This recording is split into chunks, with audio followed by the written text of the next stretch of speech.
Between 1810 and 1840, thousands of mountain men ventured into the untamed wilderness of the Rocky Mountains, building shelters with nothing but an axe and raw determination. Their crude cabins, often no bigger than your bedroom, have withstood 2 centuries of brutal winters, while today's million-dollar log mansions rot within a decade. Here's what life was really like for the mountain men who discovered a secret to building that modern architects have forgotten. Before we begin tonight's story, if these help you drift off, I'd love if you left a like or subscribed. It helps me know I'm keeping you good company. And if you feel like it, drop a comment with where you're listening from and what time it is where you are. It's nice to think of some of you settling in for the night while others might be winding down your afternoon. All right, let's head back to the Rocky Mountains in the 1830s. Trust me, it's going to be quite a ride. But first, get comfortable. Seriously, adjust those pillows, pull up that blanket, because where we're going, you're going to want to be cozy. Your eyes snap open to darkness.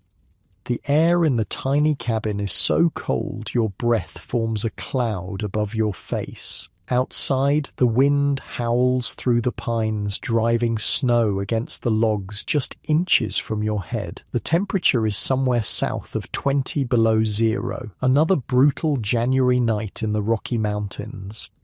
You're probably thinking, no way anyone survived winter in these conditions. But wait, that's the crazy part. Not only did the mountain men survive, but they thrived in tiny cabins that modern builders would laugh at. You untangle yourself from the buffalo robe that's kept you from freezing solid through the night. Unlike your plush duvet right now, this heavy, hairy mass smells like, well, exactly what it is. A dead buffalo that's been scraped, stretched and smoke-tanned, but damn if it isn't warm. Your bare feet hit the dirt floor and you wince, not because it's cold, though it is, but because the ground is actually warmer than you expected, and this is your first clue to the forgotten genius of the mountain man's cabin. Hang on, I can hear you thinking, a dirt floor that isn't freezing in sub-zero temperatures? That doesn't make sense. Welcome to the Trapper's Tilt, a structure so brilliantly designed for survival that it'll make your modern, centrally heated house seem fragile by comparison. The cabin is tiny, 90 square feet, about the size of a modern bathroom. In the dim light filtering through the single oiled paper window, you can see the entire space. There's a small fire pit in the center with smoke lazily rising toward a hole in the roof. Your bedding area takes up one corner. A few steel traps hang from pegs on the wall. Dried meat dangles from the rafters. That's it. That's the whole place. You know what's wild about this little box of logs? In 2025, it would still be standing while that fancy timber frame vacation home with the cathedral ceiling and massive stone fireplace would be a rotting mess. I'm serious. The cabin you're in right now was built to last centuries, not decades. The mountain man would just laugh and go, "Y'all are building it wrong," and he'd be right. I spent way too long researching how these cabins were constructed, like concerningly long, and what I found blew my mind. These weren't just primitive shelters thrown together by desperate men. They were sophisticated systems that worked with nature instead of fighting against it. Now, get the fire going before you freeze. There's a small pile of kindling next to the fire pit and a larger stack of split logs against one wall. You grab your fire kit, a small leather pouch containing flint, steel, and some char cloth. A few strikes of steel against flint send sparks onto the char cloth. A gentle breath and the cloth begins to glow. You transfer this ember to a nest of dried pine needles, and within moments, you've got flames. The light grows stronger, revealing more details of your surroundings. The log walls aren't squared off like modern cabins, they're round, with the bark still attached in many places, but most shocking is the notching. Modern log homes have these perfect, tight-fitting notches at the bottom of each log. These logs have crude notches chopped into the top. Wait, that can't be right, you think. Wouldn't water collect in those notches and rot the logs? And there it is, the first of the mountain man's secrets that modern builders have forgotten. The enemy wasn't water, it was trapped water. Let me paint you a picture of what's happening in the million-dollar log mansion that's currently rotting away in Aspen or Vale. The builder has carefully stripped, shaped, and kiln-dried those massive logs. They've meticulously notched them on the bottom, creating perfect joints. Then they've sealed everything with modern chinking, basically cork on steroids. The place is airtight, just like modern building codes demand.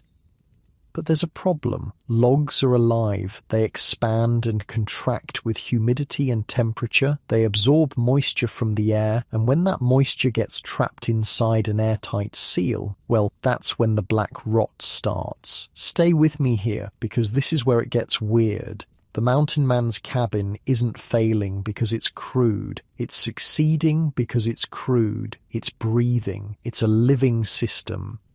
Oh, and that dirt floor that's weirdly warm, it's acting as thermal mass, storing heat from the fire and radiating it back during the night. The mountain man didn't need to understand physics to know it worked. The fire is crackling nicely now, and the small space begins to warm.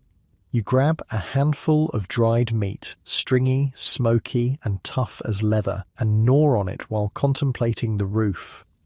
It's unlike any roof you've seen on a modern cabin. Instead of neat shingles or metal panels, it's a layered system. Long poles span from wall to wall, extending about 4 feet beyond the front wall to create a small porch area. On top of those poles are overlapping sheets of cedar bark, and on top of that is dirt and plants.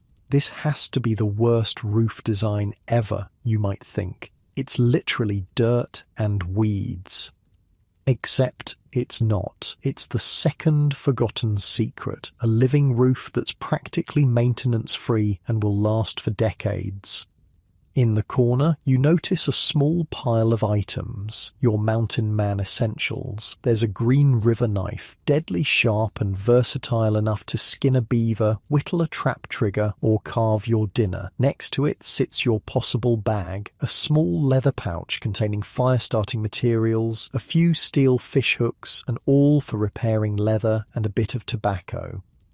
Your rifle, a .54 caliber Hawken, leans against the wall, wrapped in an oiled cloth to protect it from the damp. That rifle represents about a year's wages for a labourer back east. Out here, it's worth its weight in gold beaver pelts. I mean, imagine your entire survival depending on one tool that you can't replace. Like, if your iPhone breaks, you get a new one. If this rifle breaks 200 miles from the nearest trading post, well, hope you remember how to make snares.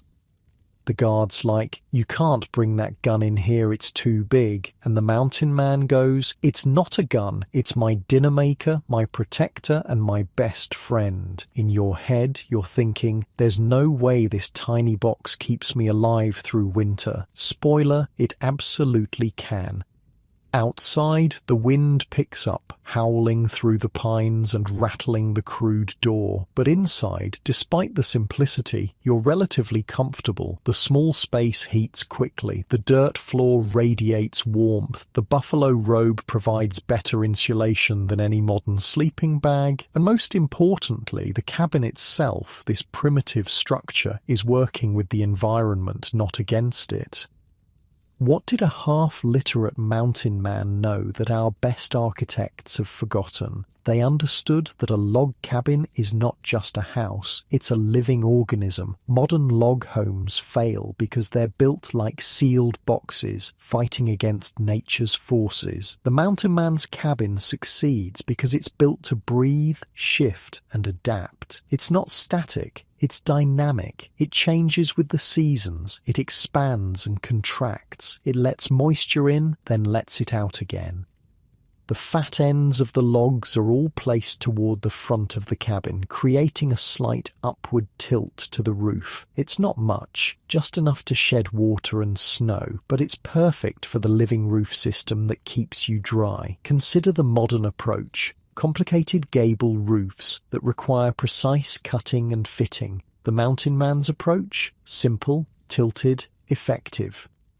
There are no nails in this cabin, no metal fasteners at all, except for perhaps a door hinge. Everything is held together by gravity, by the careful placement of logs, by the ingenious top-notch system that modern builders would scoff at. The trapper's tilt wasn't some accident of primitive construction. It was a sophisticated response to a harsh environment, developed through trial and error in conditions that would kill most modern outdoorsmen in days.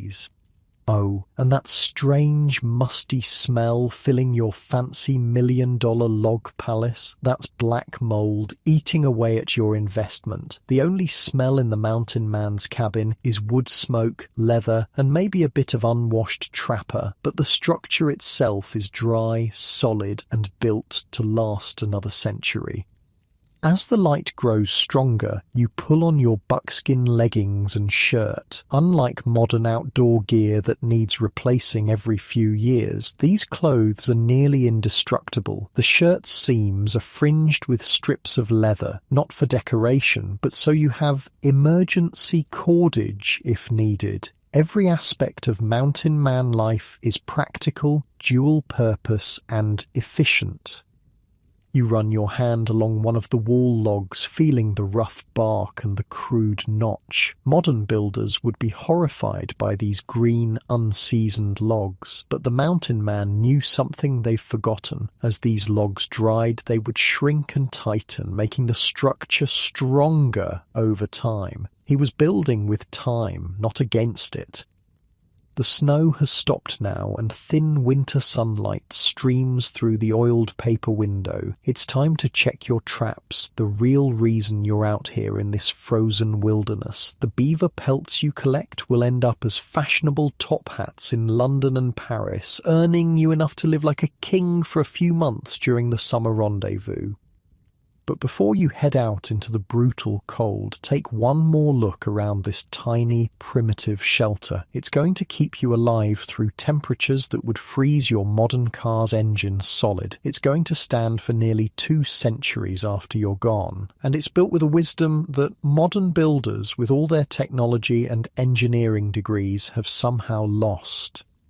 The forgotten knowledge of the mountain man wasn't just about survival, it was about understanding that we succeed not by conquering nature, but by working with it. You pull on your fur cap, wrap a wool scarf around your face, and push open the crude door. The blast of cold air takes your breath away. Another day in the life of a mountain man begins. A life harsh beyond imagination, but also filled with a freedom and self-reliance that's almost impossible to find in today's world.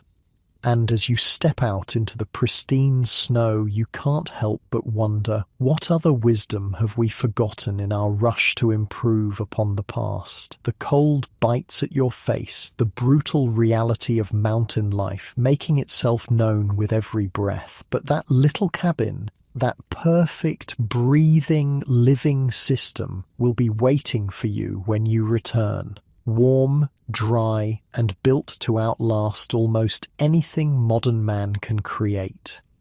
Unlike your cozy bed right now, with its perfect temperature and fluffy pillows, survival out here isn't guaranteed. It's earned through knowledge, through respect for the environment, and through building systems that work with nature rather than against it. The mountain men weren't just survivors, they were engineers, architects and scientists who never went to school, and the knowledge they discovered, then passed down through generations, is now largely lost, replaced by building codes and modern materials that often fail to match the performance of these primitive techniques. But that knowledge isn't completely gone. It's still there in the remaining trappers' tilts, scattered throughout the Rockies, standing after nearly 2 centuries, silently testifying to the genius of their builders. And now you know the first secret. The cabin is alive. It breathes. It adapts. It works with the forces of nature rather than fighting them. But this living system had vulnerabilities. One mistake in the design, one flaw in the execution, and the entire structure could become a waterlogged death trap. And that's where we'll go next, into the details of exactly how these remarkable shelters were built, starting with the most controversial technique of all, the top notch. The bitter cold bites into your fingers as you work the steel trap. Setting beaver traps in January is a special kind of misery. The water's so cold it burns, numbing your hands within seconds. But the pelts are prime in winter, and prime pelts mean good money at the rendezvous. You've been working this valley for 3 months now, built your tilt in just 5 days back in October, right before the first serious snow. Most folks back east wouldn't believe that. 5 days to build an entire cabin? But that's another piece of forgotten knowledge. Speed wasn't just convenient, it was survival. When you're alone in these mountains, every hour counts. Waste time on fancy joinery or perfect corners, and winter catches you sleeping under pine boughs instead of inside a solid shelter. That's why the top notch was so damn important. Modern builders would have a conniption fit if they saw how you notched these logs. You put the notch where? I can hear them asking now. The thing is, if you ask any respectable log home builder today about notching, they'll talk about saddle notches, dovetail notches, and fancy scribing techniques. They'll tell you the notches must be on the bottom of the log to shed water. They'll say it's a painstaking process that demands skill, precision, and expensive tools. And they're not wrong for their type of construction. But a mountain man would have looked at all that fuss and just laughed. Your hands are nearly useless now, the cold turning your fingers into clumsy sticks. You trigger the trap, set it carefully in the stream where a beaver's path is worn into the bank, and camouflage it with mud and twigs. 1 down, 5 more to go. You think about your cabin while you work. The secret that nobody talks about nowadays is this. The mountain man notched his logs on the top, not the bottom. Heresy, according to modern builders. A notch on top is a water trap, they'd say, a perfect place for moisture to collect and rot to begin. But this assumes you're trying to build a sealed system. The mountain man knew better. He understood the enemy wasn't water, it was trapped water. The whole cabin system was designed to breathe, to allow moisture to escape. The top notch wasn't a mistake or a shortcut. It was a calculated risk, a trade-off for speed and efficiency, and it paid off because it was part of a complete system. Let me walk you through how a mountain man like you would have built that cabin back in 1830. Picture this. It's early October. Winter's coming. You've found a good spot near a stream with plenty of beaver sign. There's a small clearing surrounded by straight lodgepole pines. Perfect building material. First, you'd find 2 fallen logs for your sill logs, the foundation. If none were available, you'd chop down 2 trees, no concrete pad, no gravel base, nothing fancy, just 2 logs laid directly on the ground or half buried in the earth for stability. Wait, directly on the ground. Without a foundation, modern builders would be horrified. That'll rot within a year, they'd protest. Except it doesn't, because those sill logs were usually cedar or another naturally rot-resistant wood, and because the whole system was designed to breathe and adapt. Next, you'd cut enough logs for your walls. For a standard 10x9 foot trapper's tilt, that's about 40-50 logs, depending on their diameter. Using just an axe, a good Green River trade axe weighing about 3 pounds, you could fell a 30-foot pine in under 20 minutes. Hang on, you might be thinking. Wouldn't those logs need to dry and cure for months before building? Nope. And that's the next piece of forgotten knowledge. Mountain men used green, unseasoned logs, often with the bark still on. Modern builders would consider this amateur hour. Green logs will shrink, warp, and crack as they dry, they'd warn. And they're right. The logs do shrink and settle as they dry, but that's not a bug. It's a feature. The mountain man knew that as green logs dried, they'd shrink and settle, actually tightening the structure over time. He wasn't fighting this natural process. He was using it to his advantage. Your second trap is set now, the cold making every movement painful. 4 more to go. Your thoughts drift back to how quickly that cabin came together. The most ingenious part was the top-notching technique. It allowed you to log up with incredible speed. A skilled woodsman, and after a season in the mountains, you became very skilled, could chop a notch in a green cedar log in just 3 minutes. 3 minutes. Let that sink in. You could set an entire log in place in about 12 minutes. The whole cabin could be walled up in a matter of days, not weeks. The process was brutally simple. Mark the width of the notch on the top of the log. With a sharp axe, chop a notch halfway through. Sometimes drive a long nail or wooden peg through the notch into the log below as a temporary clamp. Cut the notch on the other side, then roll the top log into place. No measuring, no scribing, no complex joinery. Just a man, an axe, and a deep understanding of wood. Modern log home construction is like building a piece of furniture, precise, measured, deliberate. Mountain man construction was more like carving a tool in an emergency, fast, functional, good enough. The cold is really setting in now. The sun hides behind grey clouds, and your breath hangs in the air like smoke. As you move to your third trap site, you realise your feet are going numb too. Winter in the Rockies doesn't just kill the careless, it erases them completely. That speed of construction wasn't a shortcut or a compromise. It was survival. Building a trapper's tilt was a race against time. A man alone in the wilderness didn't have weeks to spend scribing and fitting logs. He needed shelter, and he needed it now. The walls go up fast using top notching. But what about the roof? That's where things get even more interesting.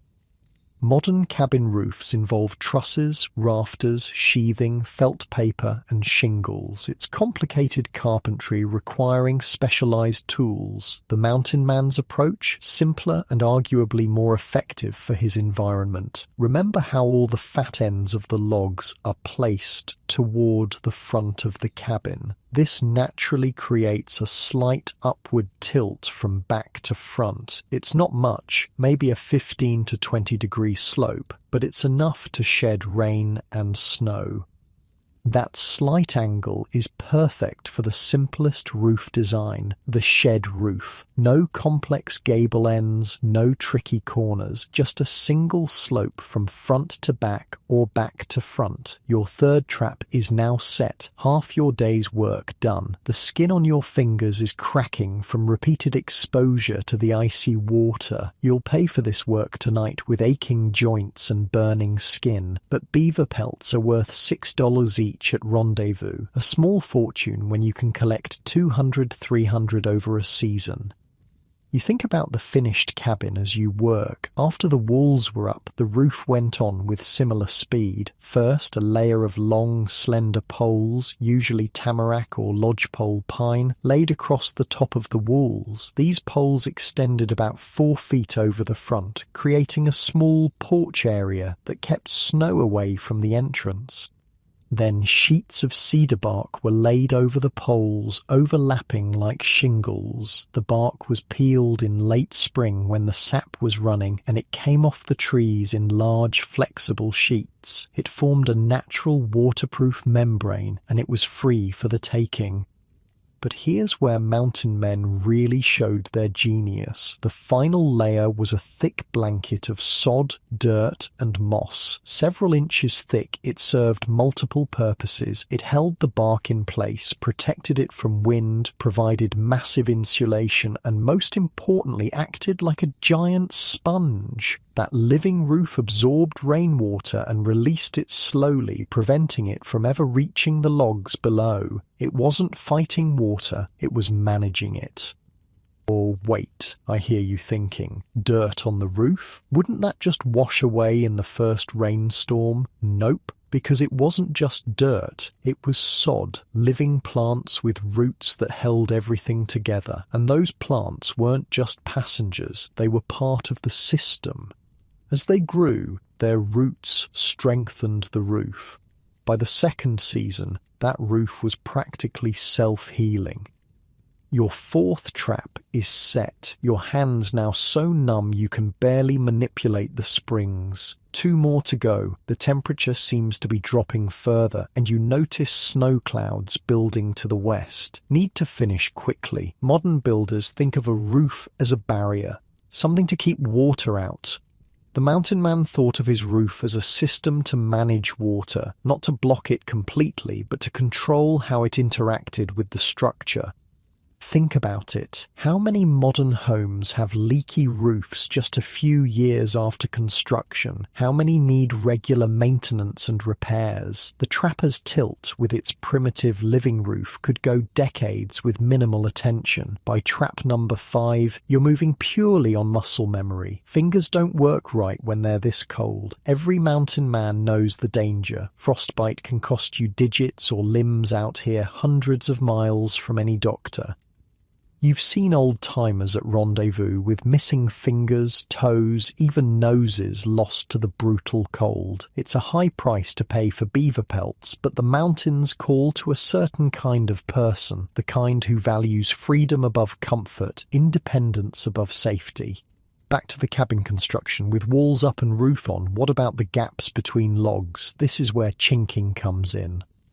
Modern chinking is basically specialized cork, a flexible synthetic compound that seals gaps completely. The mountain man's chinking, a mixture of clay, sand, and dried grass, sometimes with lime or animal hair mixed in for strength. Again, modern builders would scoff. That'll crack and fall out with the first freeze-thaw cycle, they'd argue, and again, they'd be missing the point.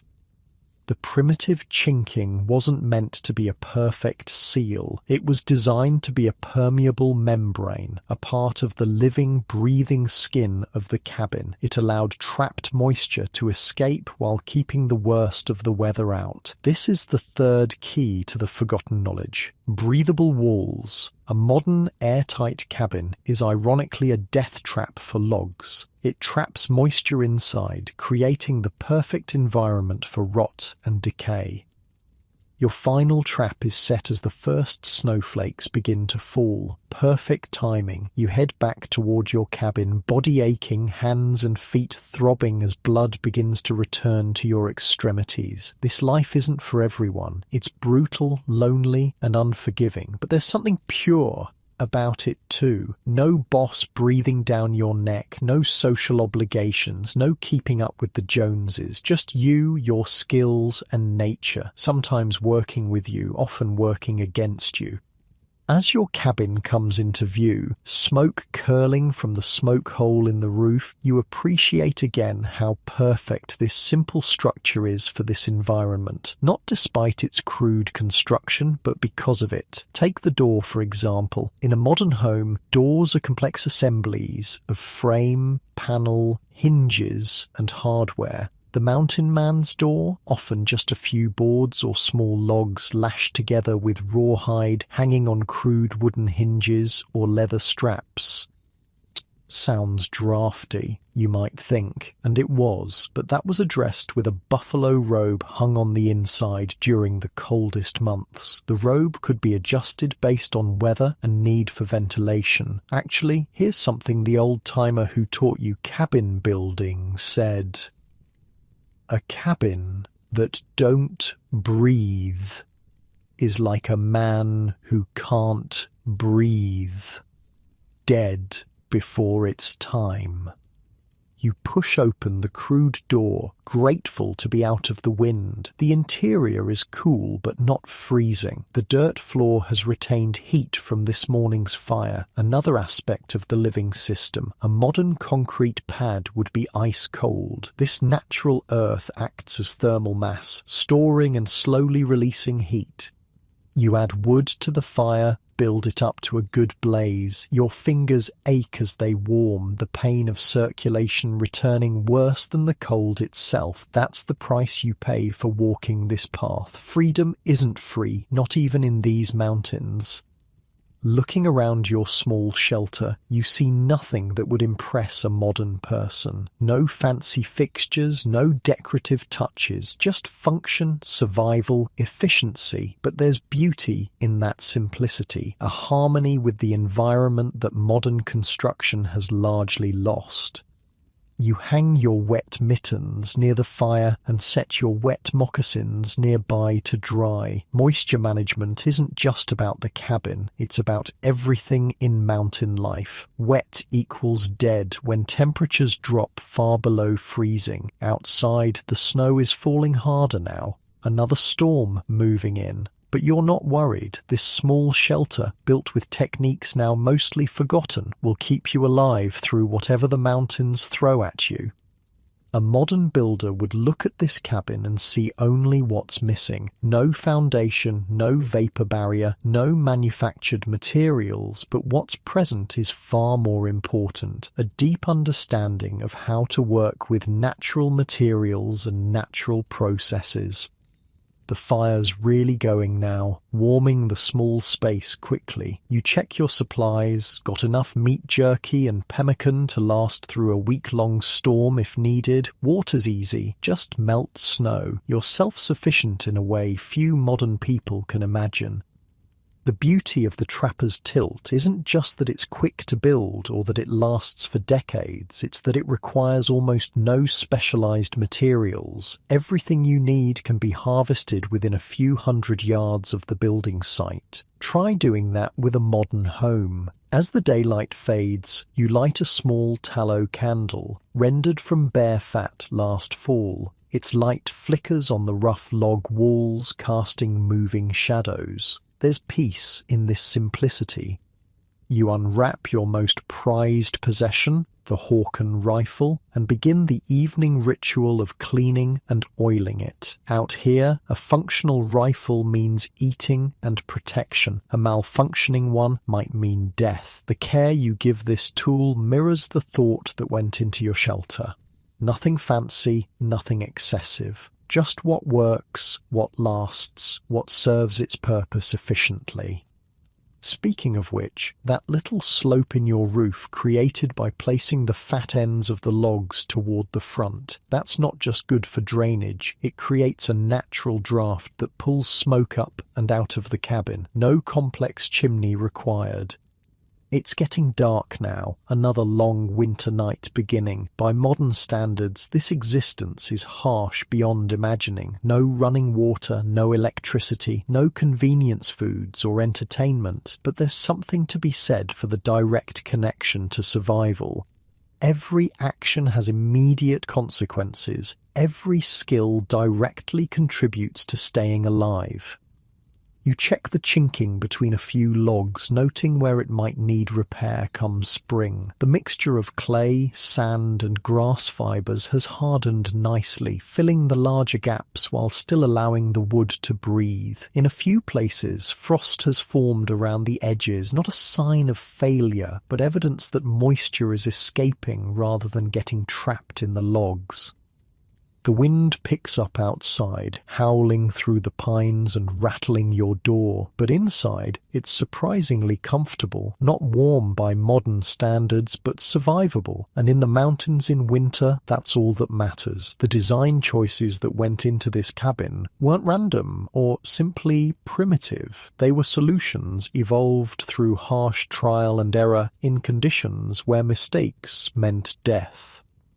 What seems crude to modern eyes is actually sophisticated in its simplicity, effective in its execution, and remarkably durable over time. As you settle in for the night, pulling the buffalo robe around you, you can't help but feel a certain pride. Not everyone could survive out here. Not everyone could build a structure that withstands these conditions with such basic tools and materials.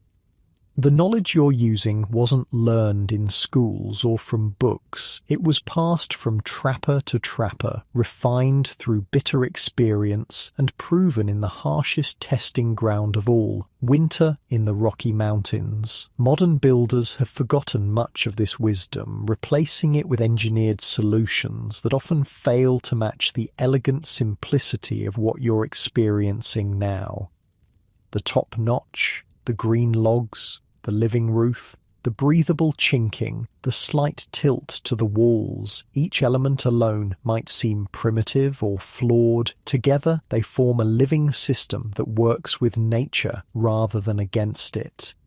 As your eyes grow heavy, the fire burning down to coals, you drift towards sleep, knowing that while this life is hard, you've mastered something profound, the ability to create shelter that truly belongs in this landscape, built with the mountain's own materials, designed to move and breathe with the seasons. And that knowledge, the forgotten wisdom of the mountain man, has kept you alive for another day in one of the most unforgiving environments on Earth.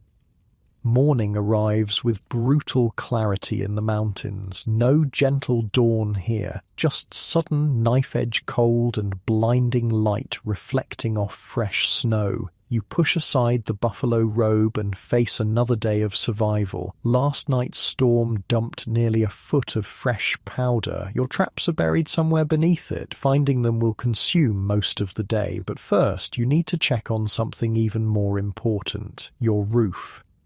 You step outside, squinting against the glare. The temperature must be 20 below. The air is so cold it hurts to breathe, freezing the hairs in your nostrils with each inhale. But your attention is on the roof of your trapper's tilt. Snow blankets it completely, at least 18 inches deep in places. To a modern homeowner, this would be cause for panic. The weight, the potential leaks, the structural stress.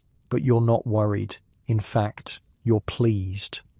That's just more insulation, the old mountain man who taught you would say, and he was right. The living roof of the trapper's tilt, that layer of poles, bark, sod and moss, was designed to carry this load. More importantly, it was designed to use it. Snow is an excellent insulator. The thick blanket on your roof is actually making your cabin warmer, creating a barrier between you and the brutal sky. I once asked a cabin restoration expert about these roofs. They seem primitive, he told me, until you realize they're actually more advanced than what we typically build today. See, a modern roof is primarily a water barrier. A mountain man's roof was a complete environmental management system. The design wasn't just about keeping precipitation out, it was about thermal regulation, moisture control, fire resistance, and durability with minimal maintenance. Let's take a closer look at this forgotten technology. Picture the layers. First, those long, slender poles, usually tamarack or lodgepole pine, laid side by side across the top of the walls. They weren't uniform or perfectly straight. They didn't need to be. They just needed to create a framework strong enough to support the next layers. One mountain man's diary entry from 1832 reads, "Spent the day cutting poles for the roof, found a stand of young tamarack that will serve admirably. A man could do worse than tamarack, strong for its weight and resists rot better than most." Over these poles went sheets of cedar bark, overlapping like shingles. This wasn't the rigid, brittle bark you might imagine. When harvested in late spring, when the sap is running, cedar bark comes off in large, flexible sheets. It's naturally water-resistant and surprisingly durable. The timing was crucial. Try to peel bark in winter and you'll struggle to get anything usable. But in spring, a skilled hand could strip enough bark for an entire cabin roof in just a day. You brush some snow off a corner of your roof, revealing a glimpse of the final layer, that living blanket of sod, dirt and moss that made these roofs so effective. This is where modern builders really miss the point. They see dirt and think, how primitive, how crude. What they're missing is the sophisticated ecosystem at work. The sod layer, several inches thick, served multiple purposes. It held the bark shingles in place, protecting them from wind. It provided massive insulation, keeping the cabin warmer in winter and cooler in summer, and most importantly, it acted as a giant sponge. During rainstorms, that layer of earth and vegetation absorbed water, then released it slowly through evaporation. Rather than trying to create a perfect barrier, which inevitably fails eventually, the mountain man created a management system that worked with the natural behavior of water. But wouldn't dirt wash away in heavy rain, you might ask? Not if it's living sod. The roots of grasses and small plants quickly formed a cohesive mat. By the second season, wildflowers and grasses were often growing on the roof, further strengthening the system. Some tilts even sprouted small shrubs after a few years. You've heard stories of old, abandoned cabins discovered decades later with fully established gardens growing on their roofs. The structure becomes part of the landscape rather than fighting against it.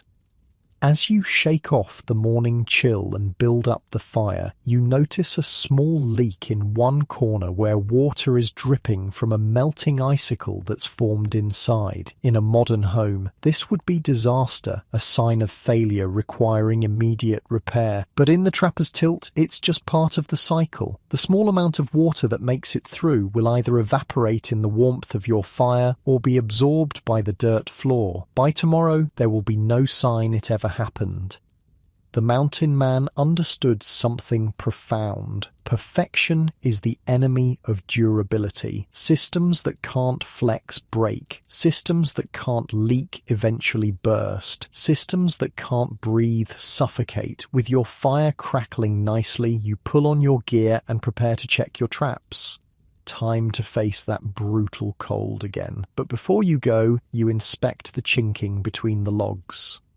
Modern chinking is basically cork, a synthetic barrier designed to create an airtight seal. The mountain man's chinking was a mixture of mud, clay, sand and dried grass or animal hair, materials available anywhere you might build. My grandmother would have called it cob, an old-timer, at the last rendezvous told you. Same stuff they built houses with in the old country, lasts for centuries if you do it right. The mixture varies from region to region, builder to builder. Some used more clay for a harder set. Others preferred a sandier mix that remained somewhat flexible. In areas with limestone, a bit of lime might be added to help it set. What made this chinking special wasn't its composition, but its function. It wasn't designed as an airtight seal. It was a permeable membrane, part of the living, breathing skin of the cabin.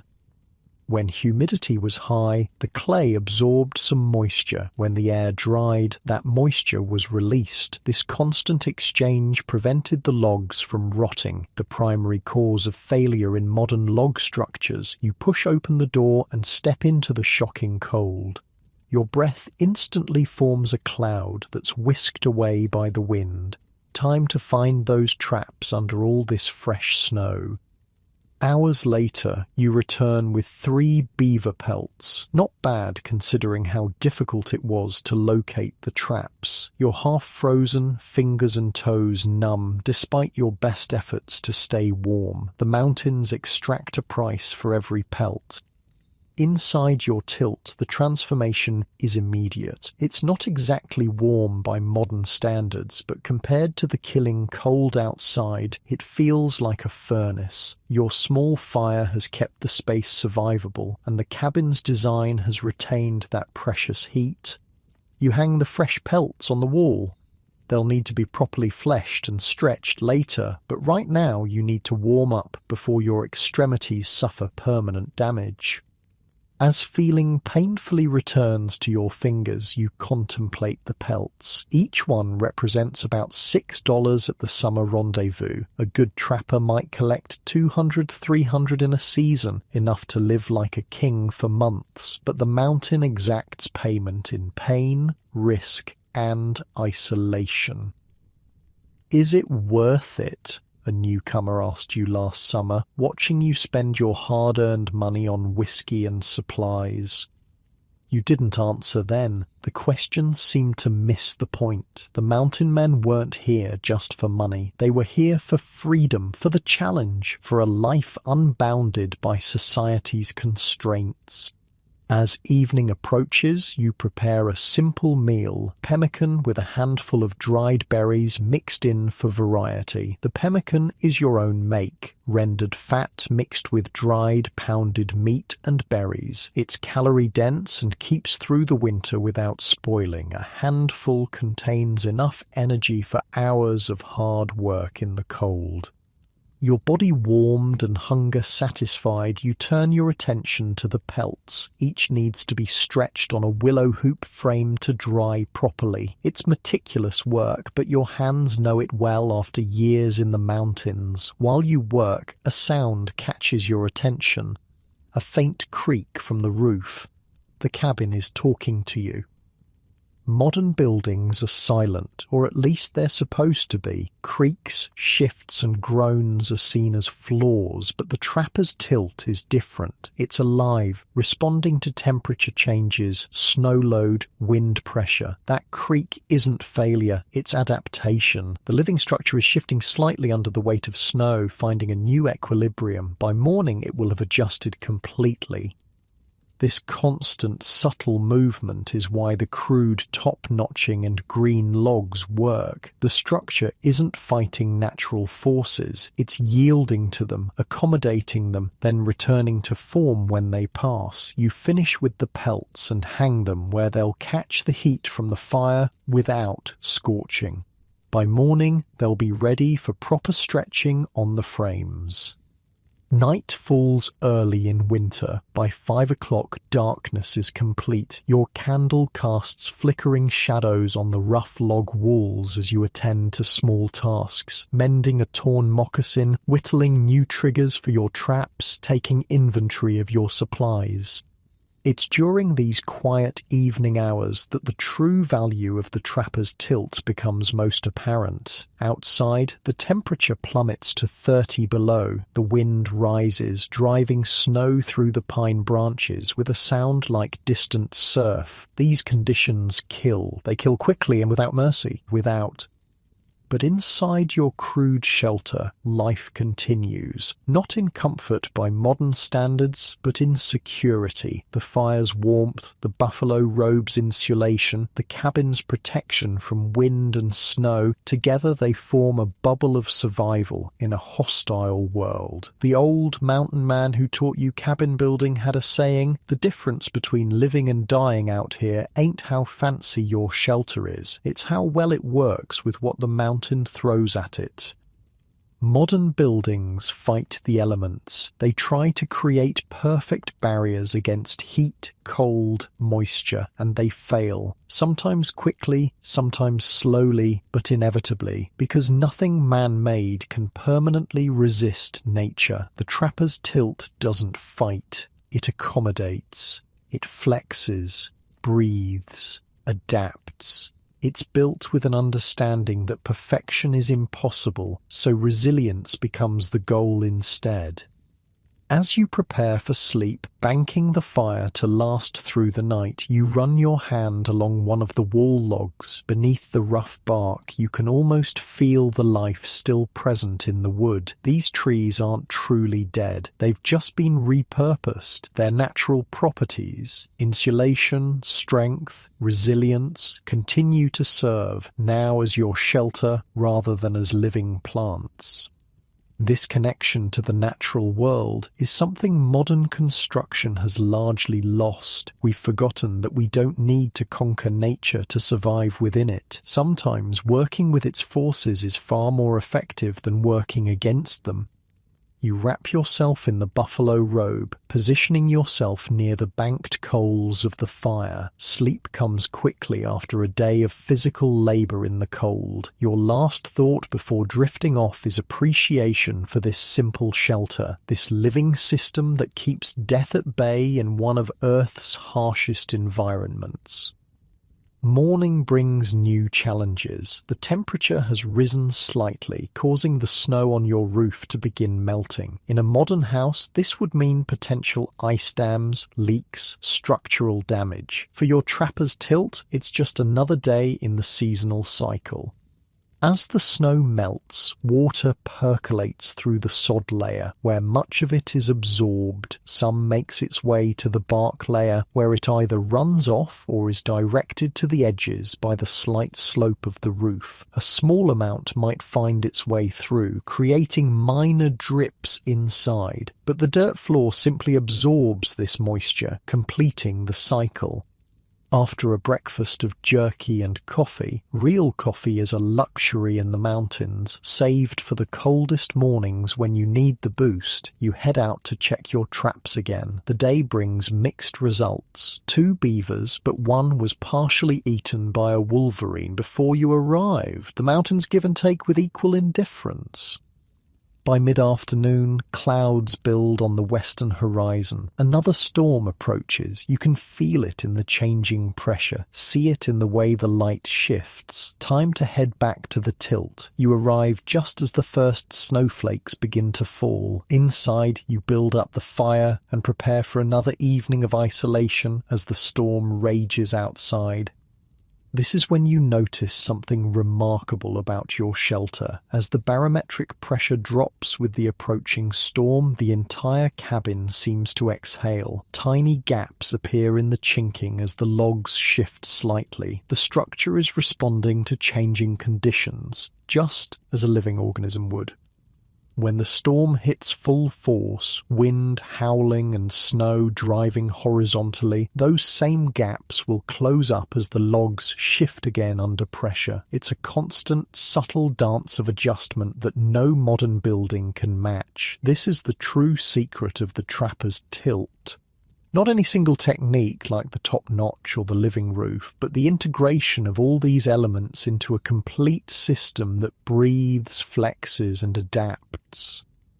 Modern builders have forgotten this holistic approach. They focus on individual components, better waterproofing, stronger fasteners, more efficient insulation, without understanding how these elements interact as a system. The storm arrives with full fury just after sunset.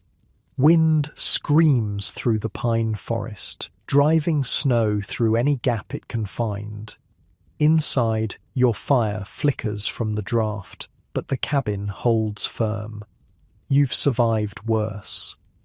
As you settle in for another night, your thoughts drift to the rendezvous next summer. For a few chaotic weeks, mountain men from across the Rockies will gather to trade furs, resupply, share information, and blow off steam after months of isolation. You'll trade your carefully collected beaver pelts for coffee, tobacco, lead for bullets, new traps to replace broken ones. You'll drink whiskey, gamble, swap tall tales, and maybe find a companion for a time. Then you'll return to the high country, to the solitude, to the simple honesty of survival, and you'll build another cabin using these forgotten techniques that have kept you alive through Rocky Mountain winters that would kill most modern outdoorsmen within days. The mountain man's legacy isn't just the trails he blazed or the territories he explored, it's also this practical wisdom, this deep understanding of how to create structures that work with nature rather than against it. As the storm rages outside and your fire burns low, you drift towards sleep, secure in your knowledge of these forgotten secrets. The top notch, the green logs, the living roof, the breathable chinking, separate, they might seem primitive. Together, they form one of the most sophisticated shelter systems ever devised. And as modern log homes continue to rot while the few remaining trapper tilts stand firm after nearly 2 centuries, perhaps it's time to reconsider which approach was truly advanced and which was primitive. The wind moans around the corners of your cabin, searching for weakness but finding none. The snow piles deeper, adding its insulating layer to your living roof. Inside, wrapped in buffalo hide with the last embers of your fire casting a faint glow, you sleep peacefully in your breathing, adapting shelter. This harmony with nature, building with it rather than against it, is perhaps the most valuable forgotten knowledge of all. February in the Rockies, the cruelest month.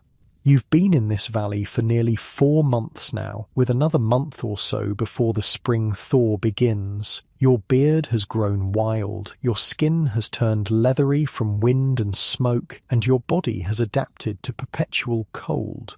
You've become something between man and animal, a creature of pure survival. Morning begins the same way it has for weeks. You emerge from your buffalo robe, teeth chattering despite sleeping fully clothed except for your moccasins. The fire died during the night, leaving only grey ash and a few faintly glowing coals. The temperature inside the cabin has dropped to just above freezing, cold enough to see your breath, but warm enough to keep water from turning to ice. That's the magic of the trapper's tilt, even without active heating. First thing you do when you wake up is make fire, old Williams told you when you first came to the mountains. Do it before you piss, before you stretch, before you think about breakfast. Fire first, everything else second. Smart advice. You kneel before the fire pit, arranging kindling over the coals, then blowing gently until flames appear. The routine is so ingrained you could do it blindfolded.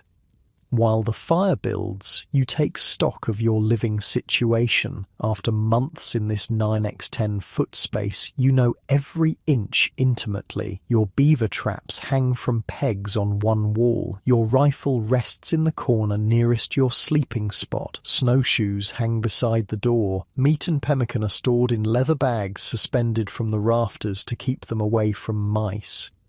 You've created small luxuries over time, a 3-legged stool made from a log section and pine branches, a crude table from split logs, shelves made from notched sticks driven between logs in the wall. These small comforts make the isolation more bearable. The cabin itself has changed subtly since you built it. The green logs have begun to dry and shrink, tightening the structure. You've had to add chinking in places where gaps appeared. The dirt floor has compacted from use, creating a smooth, hard surface that's surprisingly easy to keep clean with a pine branch broom. By modern standards, it's primitive beyond imagination. No running water, no bathroom, no electricity, but it's perfectly adapted to its purpose, keeping you alive through a Rocky Mountain winter. The fire's burning well now, pushing back the cold. You pull on your moccasins and head outside to gather more firewood from your steadily diminishing pile. The snow has stopped, revealing a bluebird day with temperatures well below zero, the kind of cold that freezes exposed skin in minutes. Back inside, you melt snow for water and prepare a breakfast of pemmican with a handful of dried service berries mixed in. The berries are a treasure, gathered last summer and carefully dried for winter use. Their tartness cuts through the richness of the pemmican, offering a welcome change to your monotonous diet. Jesus, do you guys just eat meat all the time? A greenhorn asked at last year's rendezvous, watching you tear into a buffalo steak. What else is there? Another trapper replied, genuinely confused by the question. The diet of a mountain man was heavily meat-based, especially in winter. Pemmican, jerky, fresh game when available. In summer, you'd supplement with berries, roots, and plants learned from watching local Indian tribes. But winter was meat, and more meat. Your body adapted, burning fat for energy in the constant cold. After breakfast, it's time to check the traps again, but first, maintenance. Everything in mountain life requires constant upkeep. Your rifle, your traps, your moccasins, your cabin. Neglect means death. You notice a spot where snow has begun to melt through the roof, creating a small drip near one wall. In a modern home, this would be a crisis requiring immediate professional repair. In your trapper's tilt, it's a minor issue easily fixed. You climb onto the table and reach up to the spot where water is coming through. The bark layer has shifted slightly, creating a small gap. You grab a handful of the moss and grass mixture that's part of your chinking material, kept in a corner for repairs, and stuff it into the gap from below. Problem solved. This adaptability, the ability to make quick, effective repairs with materials at hand, is another advantage of the primitive construction. No special tools or materials needed, no expensive contractors, just simple solutions that work.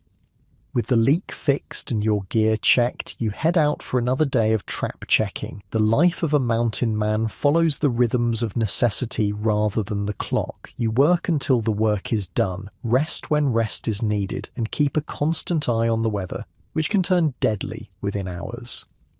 By mid-afternoon, you return with 2 more beaver pelts. Not a great haul, but every pelt means money at the rendezvous. You're up to nearly 120 for the season, a respectable number that should fetch close to $700, enough to buy supplies for next year and enjoy some luxuries during your time back in civilization. As you prepare the new pelts, scraping them clean of fat and flesh with your skinning knife, your thoughts drift to the community you're a part of, despite this solitary existence. The popular image of the mountain man is a lone wolf, completely isolated from human contact. The reality was more complicated. While you might go months without seeing another person during winter, mountain men formed a tight-knit community connected by shared knowledge, experiences, and the annual rendezvous. You learned to build your trapper's tilt not from a book or formal training, but from older trappers who passed down their hard-won knowledge. The top-notch technique, the living roof system, the breathable chinking, all these were shared from man to man, refined through harsh experience. You think you invented this? Old Bridger laughed when a greenhorn boasted about his cabin-building skills. Indians were doing this before your granddaddy was born. We just stole the good ideas and added a few of our own. That was the truth of it. Much of what passed for mountain man wisdom was actually adapted from native techniques, modified to suit European tools and purposes. The mountain men were practical above all else. They used what worked, regardless of its origin. Evening approaches as you finish with the pelts. Time for the daily ritual of securing the cabin for night. You bring in extra firewood, enough to last until morning. You check the door to ensure it's tightly closed. You prepare kindling for tomorrow's fire. These small tasks mean the difference between comfort and misery, sometimes between life and death. Dinner is similar to breakfast. Pemmican again, this time mixed with a handful of parched corn kernels traded from a crow hunter last fall. Luxury in the mountains comes in small packages. As you eat, you notice how the cabin has begun to take on your smell, your essence. The logs are darkened with smoke, the dirt floor compacted by your footsteps, the very air infused with months of occupation. The structure has become an extension of yourself, as personal as your clothing or your rifle. This intimate connection between shelter and occupant is something modern housing has largely lost. People today switch homes like changing clothes, never developing the deep relationship that comes from building your own shelter and adapting it over time. With darkness falling early, you have hours to fill before sleep. Modern people, accustomed to constant entertainment, would go mad with boredom, but you've developed the patience that mountain life requires. You spend the evening on small tasks, mending a tear in your buckskin shirt, carving a new handle for your skinning knife, checking your supply of lead balls for your rifle. Work is never truly done. It just changes form as needed. How do you stand the boredom? A young trapper asked you last summer. Ain't boring if it keeps you alive, you answered simply. That's the mountain man philosophy in a nutshell. Practical, focused on survival, finding purpose in necessity rather than distraction. As you work, you think about the other trappers scattered across these mountains. Jenkins might be 40 miles north in the next valley. Francois and his flathead wife are probably camped near the big lake to the west. Old Williams is likely holed up in his permanent cabin near the trading post. Though separated by vast distances, you're connected by shared experience. Come summer, you'll gather at rendezvous, sharing stories of winter hardships, comparing pelts and profits, drinking and fighting and cementing the bonds that this harsh life creates. Fatigue eventually overtakes you. You bank the fire carefully. Not too much fuel, which would waste wood, but enough to keep coals alive until morning. Then you wrap yourself in the buffalo robe and settle onto your bed of pine boughs covered with a wool blanket. It's not memory foam, but your body has adapted to it. After a day of physical labor in the cold, sleep comes quickly, regardless of comfort. Morning brings unexpected warmth. A Chinook wind has blown in overnight, raising temperatures by 40 degrees. These dramatic swings are common in the Rockies, brief respites from winter's grip that can be both blessing and curse. The sudden warmth means melting snow, which tests your cabin's water management system. The living roof absorbs the meltwater, while the slight tilt of the structure directs runoff away from the foundation logs. Modern cabins often suffer during these thaws, with ice dams forming on roofs and meltwater finding its way into walls. Your primitive shelter handles it with ease.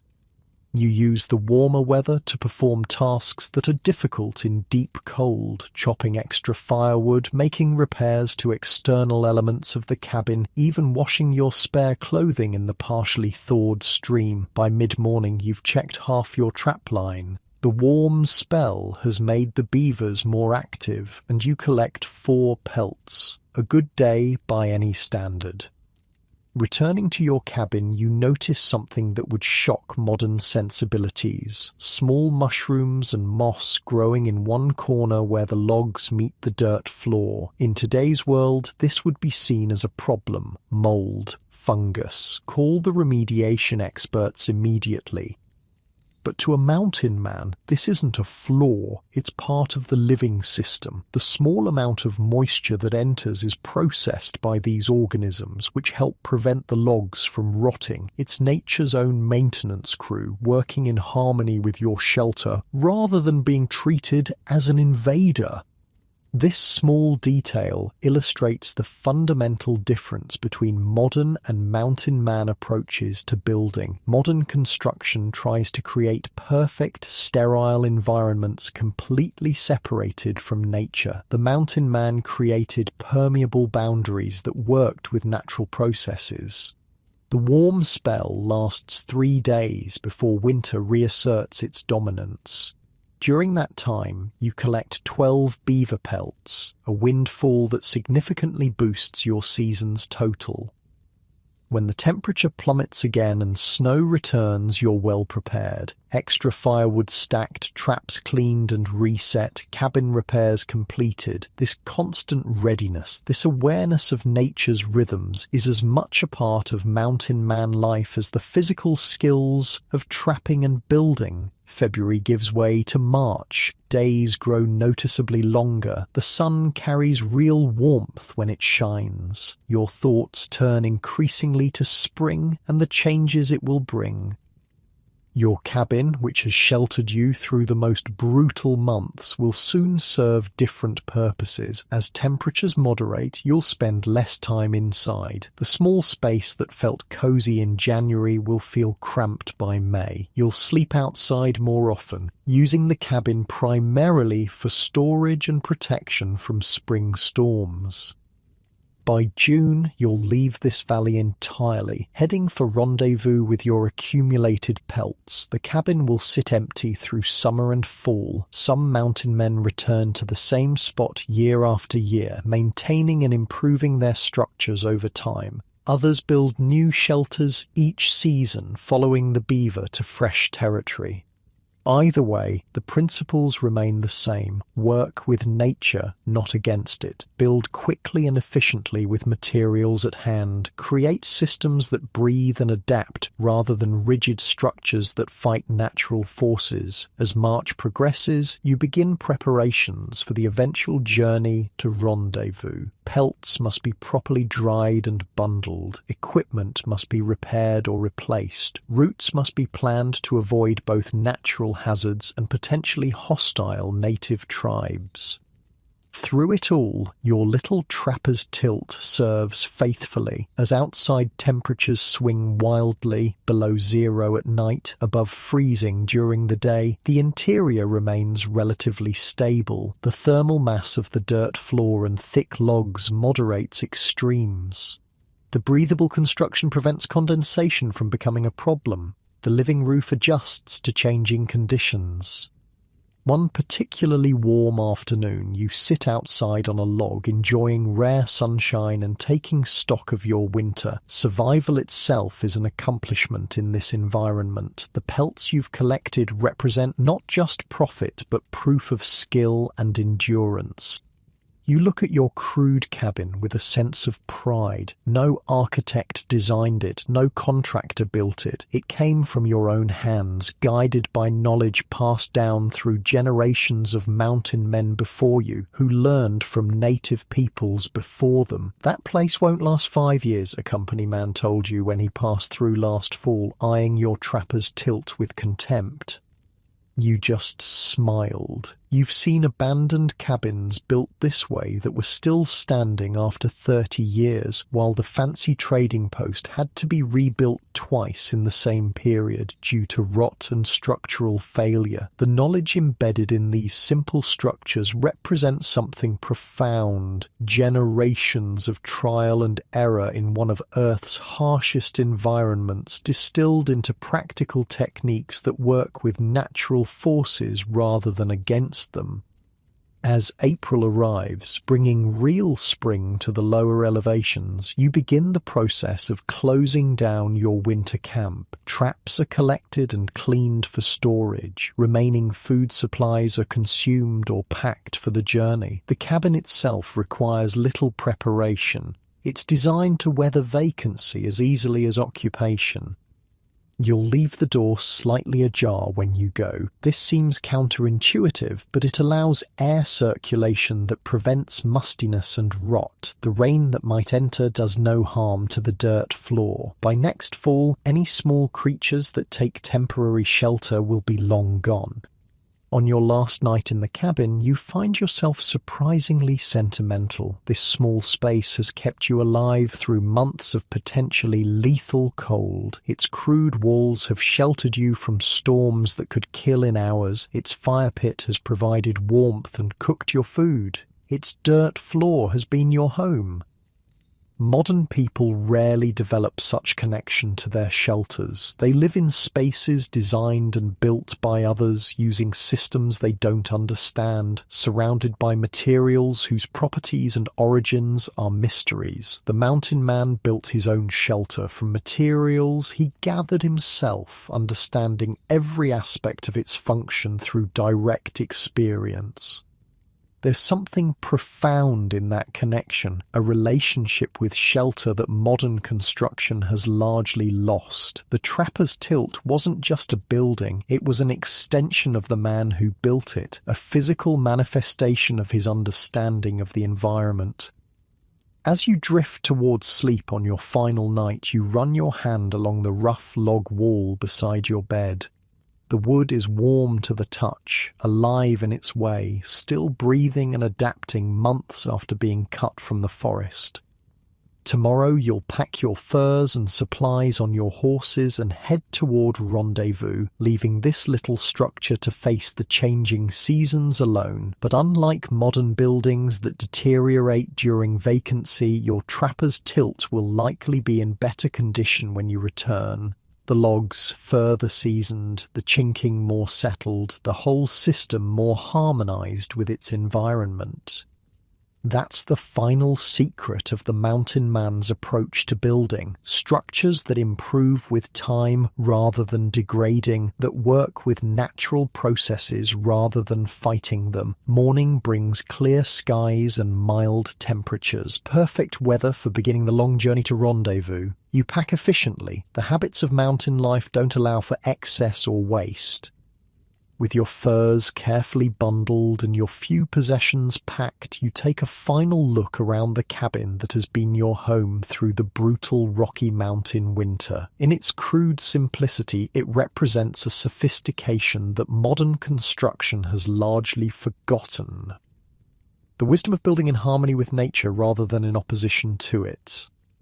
You close the door behind you, leaving it unlatched so the wind can open it slightly. The trapper's tilt will breathe, adapt, and endure, just as it was designed to do nearly 2 centuries ago, when the mountain men discovered building secrets that our best modern architects have somehow forgotten.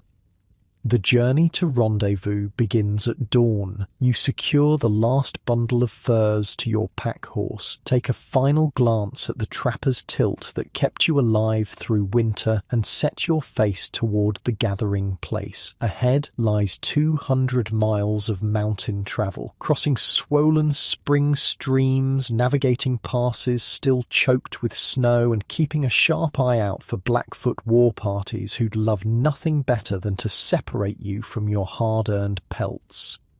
This annual migration from isolated winter camps to the boisterous summer rendezvous was the rhythm that defined mountain man life. For months you lived in near-total solitude, with only your thoughts and the howling wind for company. Then suddenly you'd be thrust into a wild gathering of hundreds of trappers, traders, Indians, and the occasional odd tourist from back east. The contrast would give most modern folks psychological whiplash. Your first day on the trail is easy going. The valley floor has mostly thawed, revealing patches of new grass that your horses devour eagerly after a winter of dried forage. You make 15 miles before setting up a simple camp, just a small fire and your buffalo robe under the stars.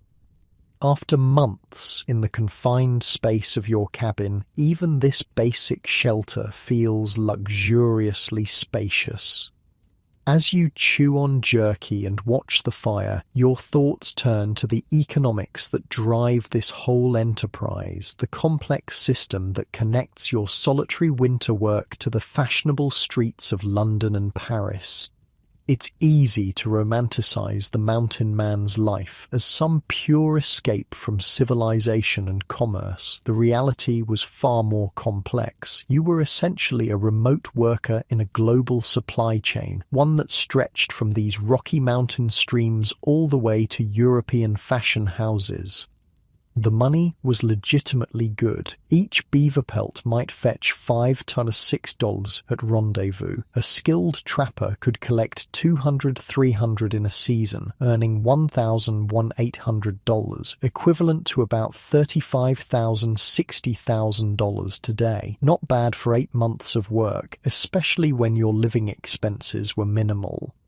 "You planning to blow it all on whiskey again this year?" Francois asked you last summer, watching you carefully count your season's earnings.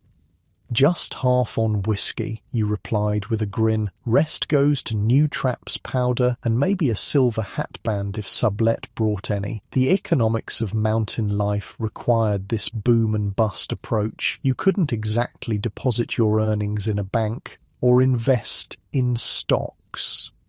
You had basically 3 options: convert your cash to supplies for next season, purchase portable luxuries like silver ornaments or fine weapons, or spend it on immediate pleasures at Rendezvous. Most trappers did all 3 in varying proportions. Your second day on the trail brings the first major obstacle: a river crossing. Winter's snowpack is melting fast in the high country, turning placid streams into raging torrents. This particular crossing was easy last fall. Now it's a frothing, churning monster that makes your horses lay their ears back in fear.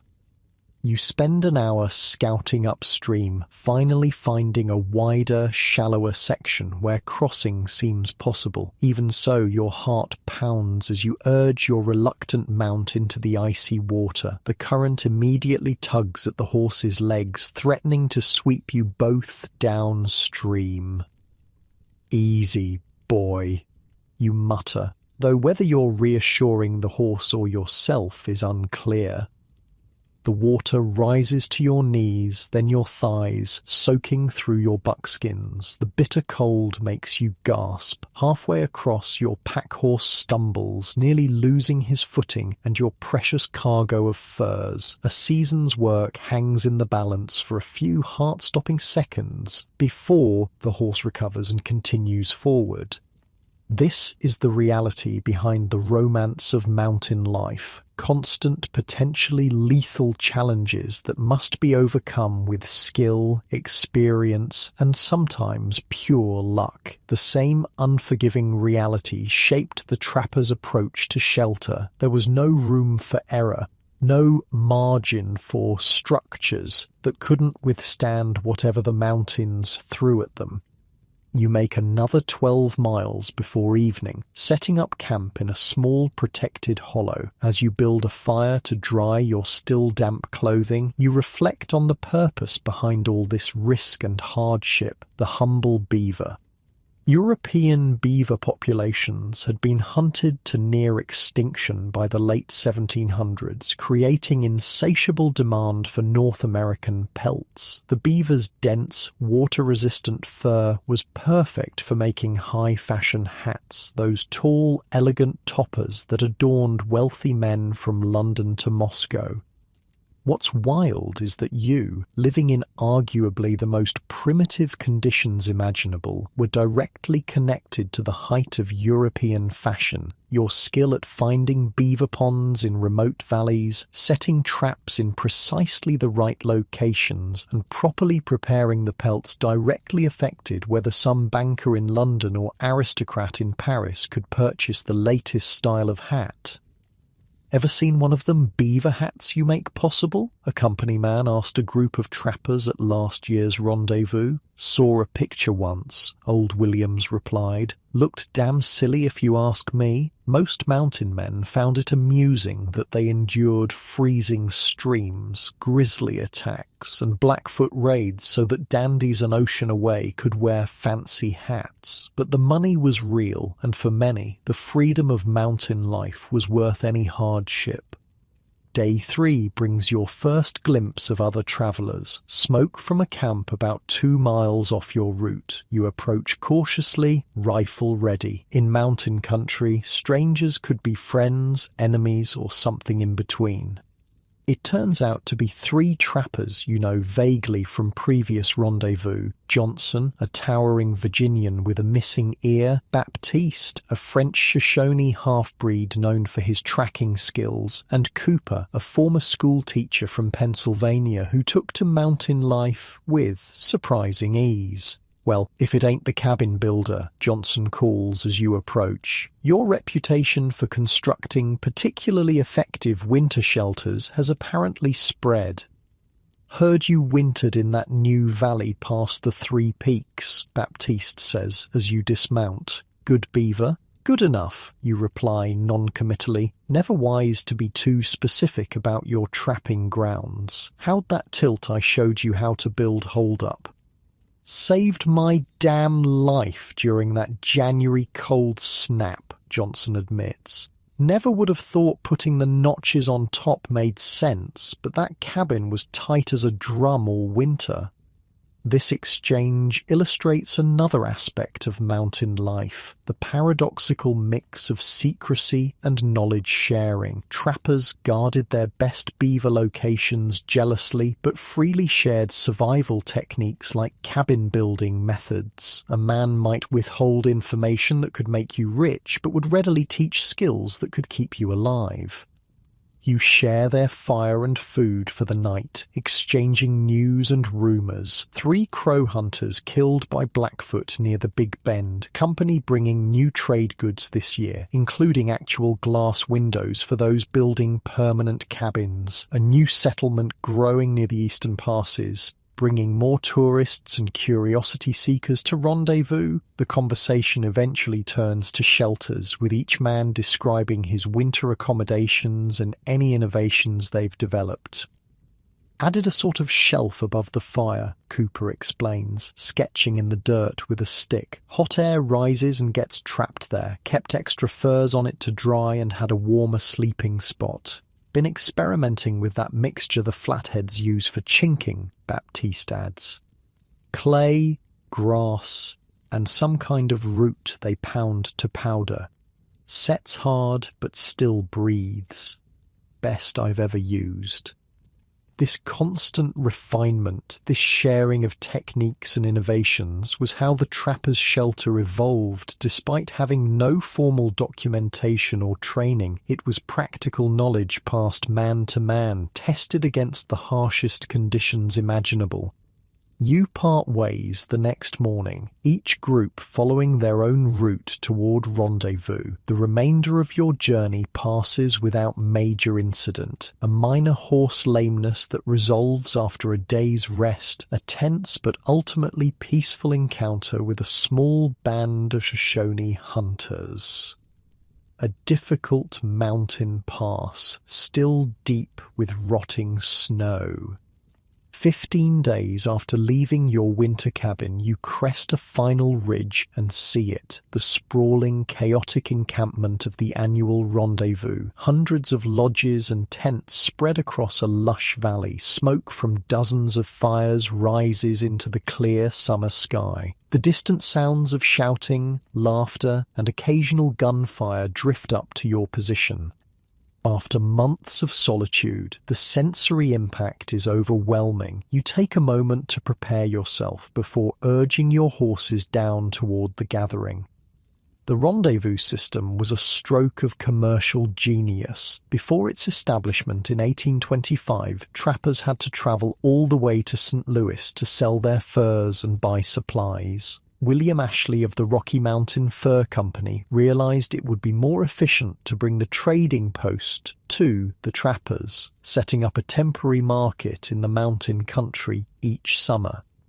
As you ride into camp, the contrasts of rendezvous life are immediately apparent. Company men in relatively clean Eastern clothing staff elaborate trading areas with carefully arranged goods. Nearby, mountain men in ragged buckskins and greasy beards compare pelts and boast of their winter exploits.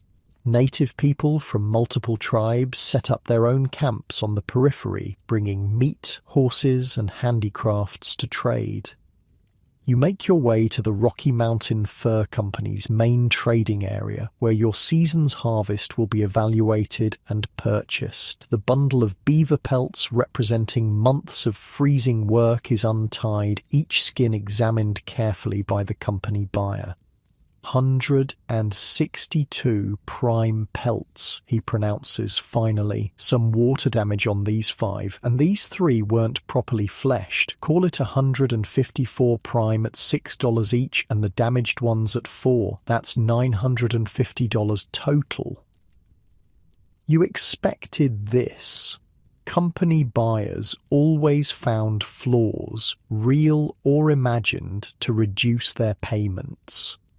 Still, it's a good sum, enough to re-outfit completely and have plenty left for luxuries and celebration.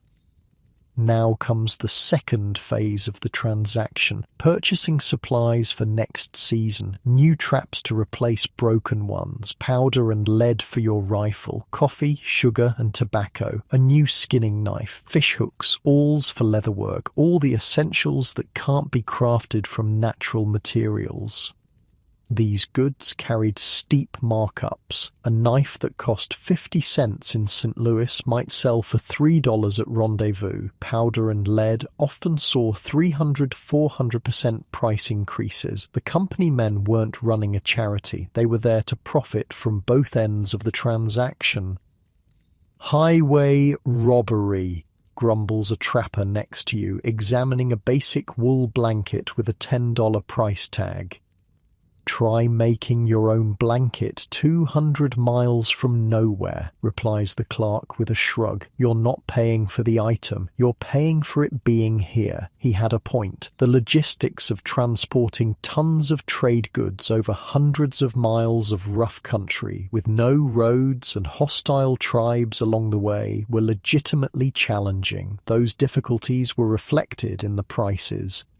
With your essential supplies secured, you turn to more pleasant expenditures. A silver-mounted pipe catches your eye, beautiful and practical since your old one cracked during winter. A red wool shirt seems positively luxurious after months in stiff buckskin. And yes, several bottles of whiskey, the universal currency of celebration at Rendezvous. The economic transaction complete, you're free to enjoy the social aspects of the gathering. For the next 2 weeks, this valley will host a non-stop party interspersed with contests of skill, trading of information, forming and breaking of partnerships, and occasional violence. You find old friends, share stories of winter hardships and spring journeys. You participate in shooting contests, winning a fine powder horn in one competition. You lose $3 in a marathon poker game, but consider it cheap entertainment. You watch wrestling matches between mountain men and Shoshone warriors with serious betting on both sides. The contrast with your winter solitude couldn't be more profound. From months of hearing nothing but wind and your own thoughts to a constant cacophony of humanity, from strict conservation of resources to temporary abundance and even waste, from survival-focused discipline to wild indulgence. "How do you stand it?" asks a newcomer from Boston, covering his ears as a drunken trapper fires his rifle into the air nearby. "The noise? The chaos?" You smile, remembering your own first rendezvous years ago. "Winter's coming soon enough," you tell him. "Plenty of quiet then." Amidst the revelry, serious business continues. Information about beaver populations, hostile tribal movements, and new territories is exchanged, sometimes freely, sometimes purchased with trade goods or whiskey. Maps are drawn in the dirt, refined on paper by company men, then carefully memorized by trappers who may be illiterate but can navigate vast wilderness with uncanny precision.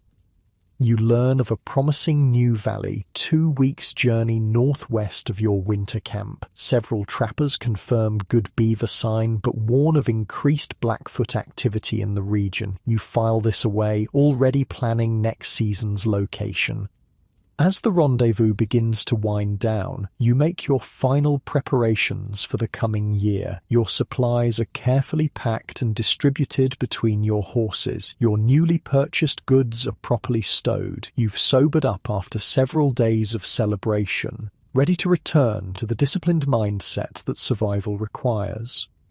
The economics of the fur trade directly shaped how mountain men lived and built. The need to maximize beaver harvests meant constructing shelters quickly so more time could be spent setting and checking traps. The seasonal nature of the work, with prime pelts available only during colder months, required winter habitation in remote locations. The high value of beaver pelts justified the extreme risks and hardships of mountain life. All these factors pushed the evolution of the trapper's tilt, a shelter that could be built rapidly with minimal tools, withstand brutal winter conditions, and be abandoned without regret when better trapping grounds were discovered. On your last night at rendezvous, sitting around a fire with several veteran mountain men, the conversation turns to changes coming to the mountains. Beaver populations are noticeably declining in many areas. European fashion is shifting away from beaver hats toward silk alternatives.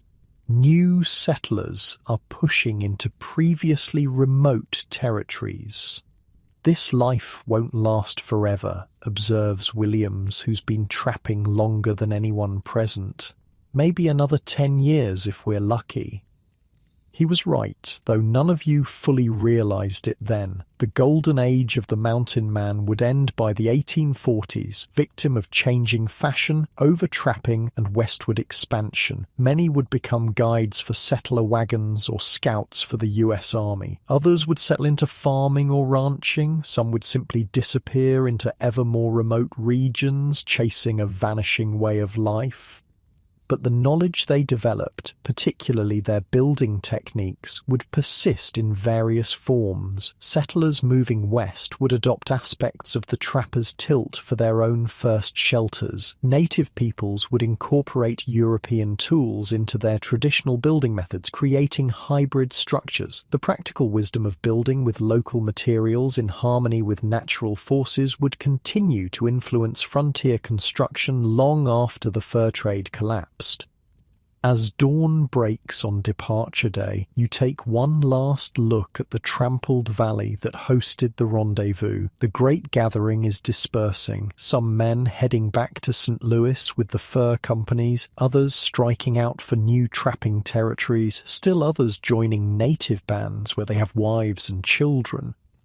You mount up and point your horses northwest toward that promising valley you heard about. The cycle begins again. The journey to new territory, the selection of a cabin site, the rapid construction of a trapper's tilt, the months of solitary trapping in harsh conditions. It's a life few modern people could comprehend, let alone endure. But in its harsh simplicity, in its direct connection between effort and survival, there was something pure that our comfortable modern existence rarely provides. As you ride away from rendezvous, your thoughts return to the cabin you left behind months ago. It's standing empty now, perhaps providing temporary shelter to passing wildlife. By the time snow flies again, you'll have built another one using the same forgotten techniques. The top notch, the green logs, the living roof, the breathable chinking. Each new cabin benefits from accumulated experience, small refinements added with each construction. This season, you plan to try that root powder the flatheads use in their chinking mixture. You'll implement Cooper's above-fire shelf design. The structure will be similar to last year's, but slightly improved, part of the constant evolution of practical knowledge that defined mountain life. Modern builders with their engineering degrees and computer models might scoff at this trial-and-error approach, but the proof is in the results. Trapper tilts that remained standing and functional for decades, while more advanced structures rotted within years. The mountain man's building wisdom wasn't static knowledge to be preserved unchanged. It was a living tradition, constantly adapting and evolving based on direct experience with natural forces. That dynamism, that willingness to learn from both success and failure, was perhaps the most valuable aspect of their forgotten knowledge. As you disappear into the forest, headed toward new territory and new challenges, you carry with you not just supplies and weapons, but this accumulated wisdom, the practical knowledge of how to create shelter that works with nature rather than against it, that breathes and adapts rather than fighting, inevitably losing battles against time and elements. It's knowledge that deserves to be remembered, not as a quaint historical curiosity, but as a sophisticated approach to building that modern construction might profitably rediscover.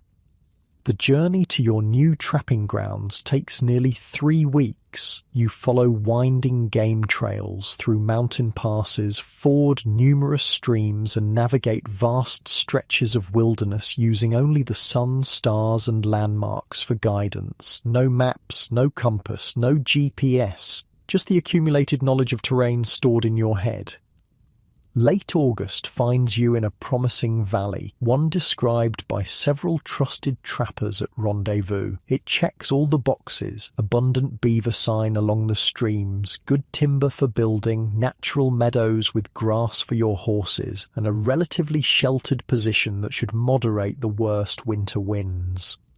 Time to choose a cabin site. This decision is crucial. Get it wrong, and you might face a winter of misery or even death. Modern builders have the luxury of changing their minds. In the mountains, with winter approaching, you get one chance to choose correctly. You spend 2 days exploring the valley, examining potential locations with the careful eye of experience. Each site gets evaluated on multiple factors.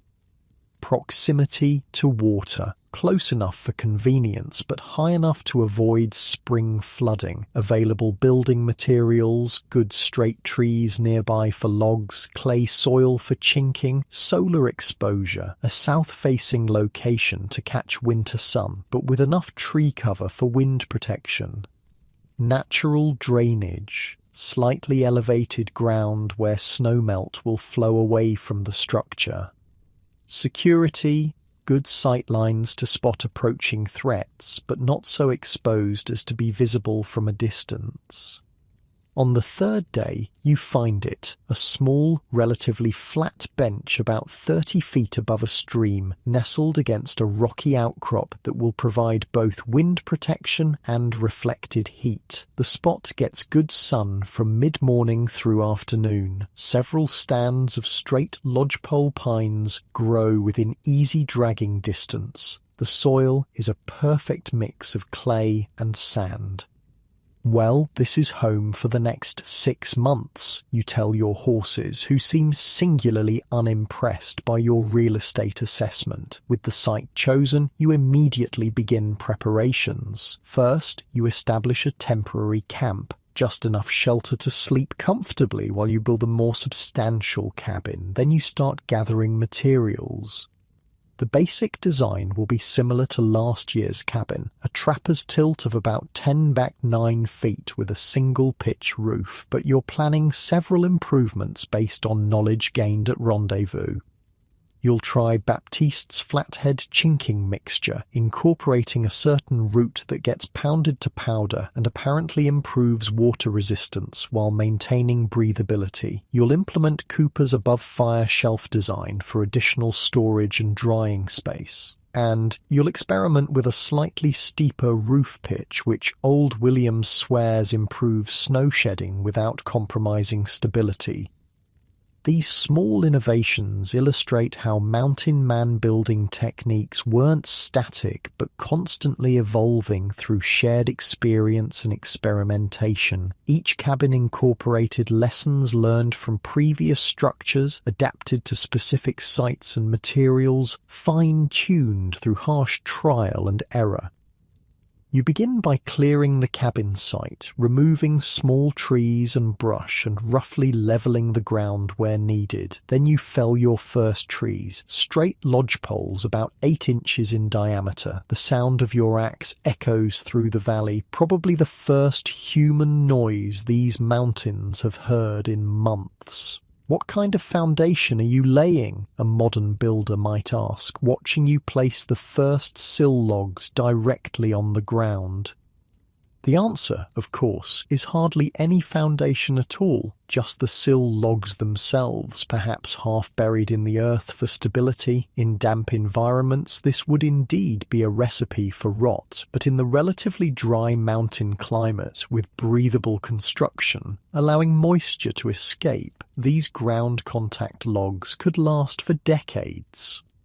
Working alone with just an axe, a saw, and a few basic tools, you make remarkable progress. By the end of the first day, your sill logs are in place. By the end of the second, you have the first 3 rounds of wall logs notched and positioned. The top notching technique shows its value. You can complete a notch in about 3 minutes and set a log in roughly 12. "No way that's gonna last," a visitor from St. Louis had said at Rendezvous, watching a demonstration of top notching. "Water will pool in those notches and rot the whole works in a season." You smiled but didn't argue. Let him believe what he wanted. You'd seen 30-year-old trapper tilts still standing solid with the same flawed technique. The proof was in the results, not the theory. By the 5th day, your walls are up to shoulder height. The structure is taking shape, already providing some wind protection even without a roof. You take a moment to stand inside the partial cabin, mentally arranging the space. Sleeping area here, fire pit there, storage along that wall. It's tiny by modern standards, about 90 square feet total. A typical modern bathroom is larger, but for a single mountain man through winter, it's entirely adequate. The small space heats quickly with minimal fuel and allows for efficient use of limited resources. Working sunrise to sunset, you finish the walls by the end of the first week. The logs are notched and fitted, with gaps that will later receive chinking. The crude door frame is in place, just a reinforced opening with wooden pegs for hinges. No windows yet. You'll add an oiled paper window once the basic structure is complete. Now for the roof, arguably the most sophisticated element of the trapper's tilt. You begin by cutting long, straight poles to span from wall to wall. These aren't massive beams, but relatively slender poles, 3 to 4 inches in diameter. Individually, they wouldn't support much weight. Together, they create a surprisingly strong framework. "The genius is in the simplicity," a cabin restorer once explained when examining an original trapper's tilt. These guys weren't engineers, but they understood load distribution intuitively. With the pole framework complete, you move to the next layer, the bark covering. Here, timing becomes crucial. Late August isn't ideal for bark harvesting. Spring is better when the sap is running, but there are still trees where the bark can be removed in usable sheets. You select several large pines and carefully peel sections of bark, some as large as 3 feet by 5 feet. It's painstaking work, requiring patience and skill to remove the bark without breaking it. By day's end, you've collected enough to cover about half the roof. Tomorrow, you'll gather the rest. The bark gets laid over the poles in overlapping layers, starting at the bottom edge and working upward, just like shingles on a modern roof. The slight pitch created by placing the fat ends of the wall logs toward the front ensures that water will flow downward rather than pooling. With the bark layer complete, you move to the final and most distinctive element, the living layer of sod and soil. Using a crude shovel made from a flattened tin can attached to a wooden handle, you cut sections of meadow sod, roots and all, and transport them to the cabin. "Wait, you're putting dirt on your roof?" a newcomer would ask, baffled by what seems like a primitive solution. But this living layer is far from primitive. It's a sophisticated environmental management system that provides insulation, water absorption and release, wind resistance, and even self-repair as plants continue to grow and roots intertwine. You lay the sod grass side down on top of the bark layer, creating a thick living blanket across the entire roof. On top of this goes a final thin layer of soil and moss gathered from the forest floor. Within weeks, this top layer will integrate with the sod beneath, creating a cohesive, water-managing system. The roof complete, you turn to chinking, filling the gaps between logs. Here, you'll implement Baptiste's flathead mixture. You've collected the specific root he described, pounded it to powder, and mixed it with clay, sand, and dried grass. The resulting mixture is similar to traditional chinking, but has a slightly different texture, more fibrous and somehow more cohesive. You pack it into the gaps between logs, careful to fill completely without overcompressing. The goal is not an airtight seal, but a breathable membrane that allows moisture to escape while keeping the worst of the weather out. With walls chinked and roof complete, your trapper's tilt is essentially finished, a task accomplished in just under 2 weeks of solo work. A modern construction crew with power tools and materials would struggle to match this timeline, particularly in such a remote location.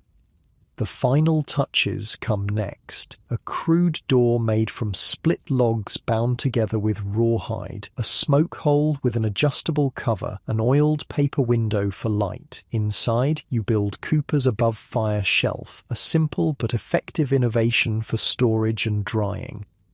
You construct a sleeping platform on one side, just a raised area of smooth logs covered with pine boughs. You build small storage shelves in the corners using sticks wedged between logs. You dig a small root cellar beneath the floor in one corner, lined with rocks and covered with a wooden hatch, perfect for storing items that shouldn't freeze. By early September, your cabin is complete and fully functional. From first tree felling to moving in took less than 3 weeks, an impressive feat of efficient design and construction. The structure contains no nails, no manufactured materials except for the oiled paper window, no components that couldn't be created on site with basic tools.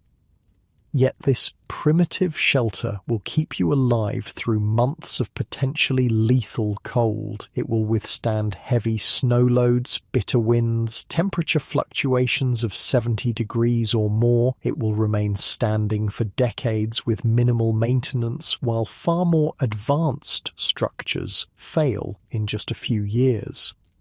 With your shelter secured, you turn to the real purpose of being here, trapping beaver. You spend several days exploring the nearby streams, identifying prime beaver habitat, and planning your trap line. You build secondary shelters, crude lean-tos at the furthest points of your territory, emergency refuges in case of sudden storms. As September progresses, you set your first experimental traps, testing locations and techniques. The serious trapping won't begin until the beaver fur primes up with the colder weather of late October, but these early efforts help you map the territory and understand the local beaver population. One crisp morning, returning to your cabin after checking traps, you find unexpected visitors, 3 flathead hunters who spotted your smoke and came to investigate. Such encounters could be dangerous with certain tribes, but the flatheads are generally friendly to trappers. "Good cabin," the oldest hunter comments in broken English, examining your nearly completed structure. "Flathead way." He's not wrong. Many trapper techniques were adapted from native building methods, modified to suit European tools and needs. The living roof in particular shows clear indigenous influence. Many tribes used similar systems for their winter lodges.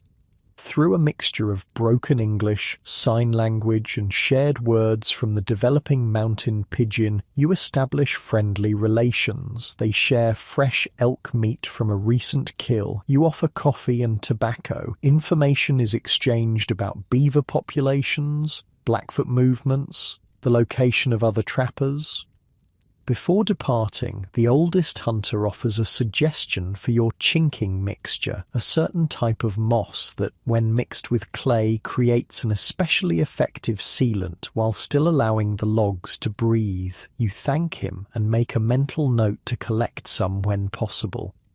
This knowledge exchange was typical of mountain life. European, American, and native techniques blended and evolved, creating hybrid approaches that were often superior to any of the originals. The trapper's tilt itself was such a hybrid, incorporating Native American concepts like the living roof and breathable walls with European notching techniques and tools. October brings the first serious cold and occasional snow flurries. Your cabin passes its initial tests with flying colours. The fire quickly warms the small space, with heat radiating from the dirt floor long after the flames die down. The living roof sheds light snow while providing excellent insulation. The chinking hardens but remains slightly flexible, adapting to the minor shifts and creaks of the settling structure. "She's talking to you," Old Williams had said at your first cabin raising years ago when you commented on the creaking sounds. A good cabin talks. It's when they fall silent that you need to worry.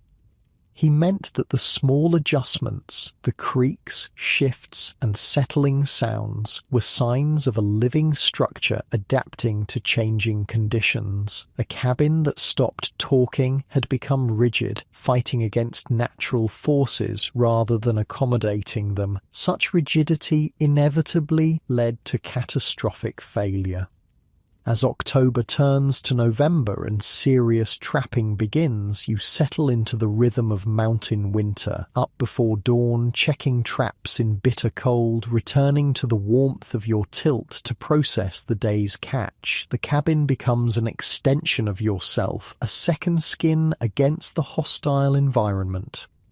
You notice that Baptiste's chinking mixture does indeed perform better than your previous formula. It sets harder, but somehow remains more breathable, preventing condensation from forming inside even during extreme temperature swings. The above fire shelf proves invaluable for drying gloves, moccasins, and small pelts.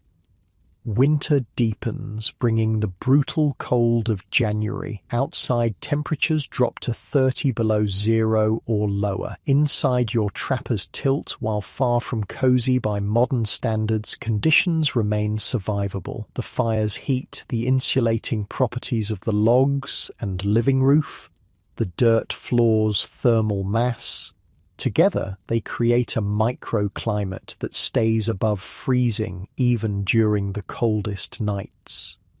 One particularly vicious storm brings 4 feet of snow in 2 days, with winds that drive it into drifts twice that height. You remain cabin-bound for nearly a week, forced to dig your way out through a snow tunnel when the weather finally breaks. Such storms would destroy many modern structures, the weight of snow collapsing roofs, wind finding weaknesses in rigid materials, extreme cold causing pipes to burst and materials to crack. Your primitive shelter takes it in stride. The living roof supports the snow load easily. The flexible construction bends with the wind rather than fighting it. The absence of plumbing means no freezing pipes. The integrated nature of the trapper's tilt, its working with natural forces rather than against them, proves its worth during these extreme events. It's not that the cabin is impervious to the elements, it's that it's designed to adapt to them, to yield where necessary and stand firm where possible. As February gives way to March and the first hints of spring appear, you take stock of your season. You've collected nearly 200 beaver pelts, a good harvest that will fetch around $200 at Rendezvous. You've survived another Rocky Mountain winter in one of Earth's harshest environments, and your cabin, your simple, primitive shelter, has once again proven the validity of forgotten building wisdom. The trapper's tilt, with its seemingly crude techniques and natural materials, embodies a sophisticated understanding of environmental forces and material properties. It represents not primitive construction, but highly evolved design, refined through generations of harsh testing where failure meant death. As modern buildings continue to fail despite increasingly complex engineering and expensive materials, perhaps it's time to reconsider what we've lost in our rush to improve upon the past. The top notch, the green logs, the living roof, the breathable chinking, these weren't compromises forced by limited technology, but sophisticated solutions evolved through practical experience. The mountain man's cabin wasn't just shelter, it was a philosophy of building embodied in logs and clay, a philosophy that acknowledged nature's power and worked with it rather than against it. And as your trapper's tilt stands firm against another Rocky Mountain storm, while million-dollar log mansions rot away in Aspen and Vale, perhaps it's a philosophy worth rediscovering. Spring arrives to the mountains in fits and starts, a warm week followed by a snowstorm, bright sunshine giving way to freezing rain. The cycle of freezing and thawing is actually more dangerous than the consistent cold of deep winter. It creates unpredictable conditions, rotten ice on streams, sudden avalanches, mud that can trap a horse up to its belly.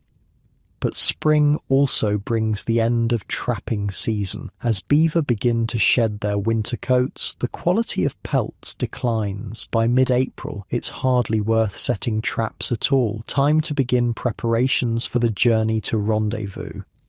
Before leaving your cabin, you take time for reflection. The structure has served you well through another brutal winter, despite temperatures that sometimes plunge to 40 below, despite snow loads that would collapse many modern roofs, despite winds that could tear poorly built structures apart. Your simple trapper's tilt has remained solid, dry, and livable. The improvements you incorporated this season proved their worth. Baptiste's chinking mixture maintained its integrity better than any previous formula you've used. Cooper's above fire shelf became an essential feature for drying gear and storing items that needed to stay warm. The slightly steeper roof pitch did indeed shed snow more effectively. This constant refinement, this evolution of techniques through practical experience, is how mountain men developed and preserved their building knowledge. No books, no formal training, no engineering studies, just harsh trial and error where mistakes could be fatal, with successful innovations shared and adopted across a loose network of individualists. How'd that mixture work out, Baptiste will ask when you see him at Rendezvous, and your detailed report will become part of the collective wisdom, perhaps inspiring further refinements by others. This informal knowledge transfer system was remarkably effective despite its lack of structure. Techniques spread quickly when they worked, were modified to suit different environments and materials, and gradually evolved into proven approaches that withstood the harshest testing imaginable. As you pack your accumulated furs and prepare for departure, you take one final walk through your cabin. Unlike modern buildings that deteriorate when abandoned, your trapper's tilt will likely be in better condition when you return. The logs further seasoned, the chinking more settled, the whole system more harmonized with its environment. You leave the door slightly ajar, as is traditional. A completely sealed cabin would develop mustiness and potential rot. The slight airflow keeps the interior dry, while the dirt floor easily handles any rain that might enter. By next fall, the structure will have breathed through the seasons, ready to shelter you or another trapper once again. This approach, designing for vacancy as well as occupation, reflects the mountain man's deep understanding of natural processes. Modern buildings typically deteriorate when unoccupied, requiring constant human intervention to prevent decay. The trapper's tilt, working with natural forces rather than against them, often improved during periods of disuse. Your journey to Rendezvous takes a different route this year, longer but less challenging than the direct path over high mountain passes still choked with snow. Along the way, you encounter other trappers also headed to the gathering, and small traveling groups begin to form. 3 days into your journey, you join forces with an odd pair, McAllister, a veteran Scottish trapper with 20 years in the mountains, and young George, a newcomer experiencing his first season. The contrast between them illustrates how mountain knowledge was passed down. Boy nearly froze to death in February, McAllister explains during an evening camp. Found him huddled under a rock overhang, fire gone out, too cold to even strike flint. Another hour and he'd have been done for. Young George nods sheepishly. Never felt cold like that before. Couldn't think straight. Fingers wouldn't work. Took him back to my cabin, McAllister continues. Nursed him through the worst of it, then figured I might as well teach him proper while I had him. Boy's a quick study once he stops being stupid. This informal apprenticeship, often born of necessity rather than design, was how mountain skills transferred between generations. No formal schools existed for trapping or wilderness survival. Knowledge passed from experienced hands to novice ones through direct demonstration and supervised practice. "Show me how you notched them logs again," young George asks you the next morning, watching as you repair a small lean-to at your campsite. You demonstrate the top-notch technique, explaining as you work. Cut about halfway through, straight down. Then when you place it, the weight of the log seats it firmly. Green wood's easier to cut, but still strong. As it dries, it shrinks and tightens. "But don't water collect in them notches?" he asks, repeating the concern of many newcomers.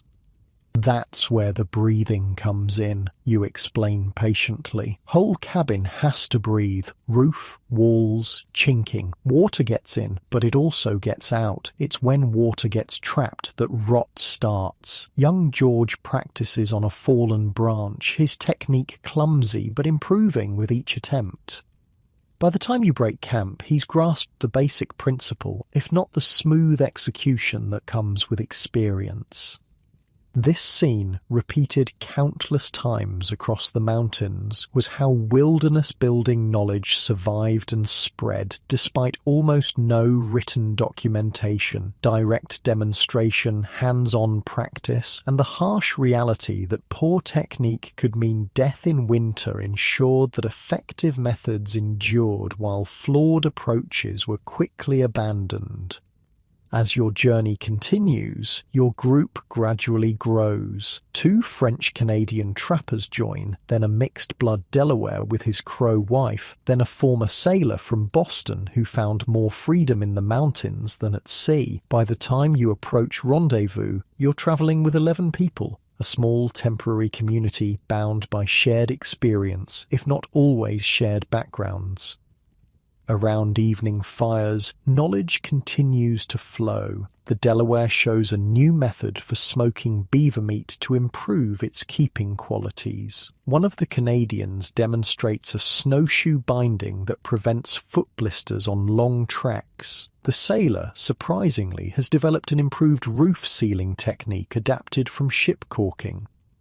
You contribute your experiences with the flathead chinking mixture, explaining in detail how it's prepared and applied. Several men take serious interest, asking questions and making mental notes for their own future cabins.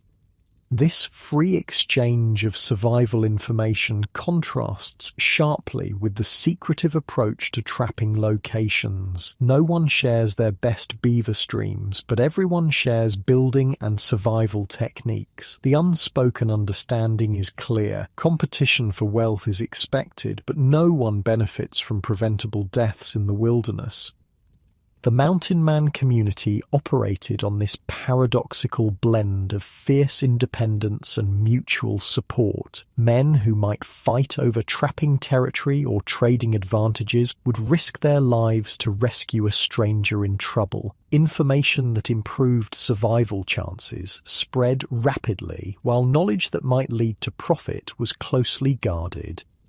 As you near rendezvous, signs of other travelers increase. Scattered camps appear along the trail. Occasional gunshots echo through valleys as hunters provide meat for the gathering or trappers announce their approach to friends. The isolation of winter gives way to the sociability of summer. The Delaware's wife, a quiet woman who's shared little during the journey, unexpectedly approaches you one evening. In halting English mixed with sign language, she explains that her people have a different method for preparing the root used in chinking, boiling it with certain minerals before drying and pounding it to powder. "Make stronger," she explains, mimicking hardness with her hands. "Last many winters."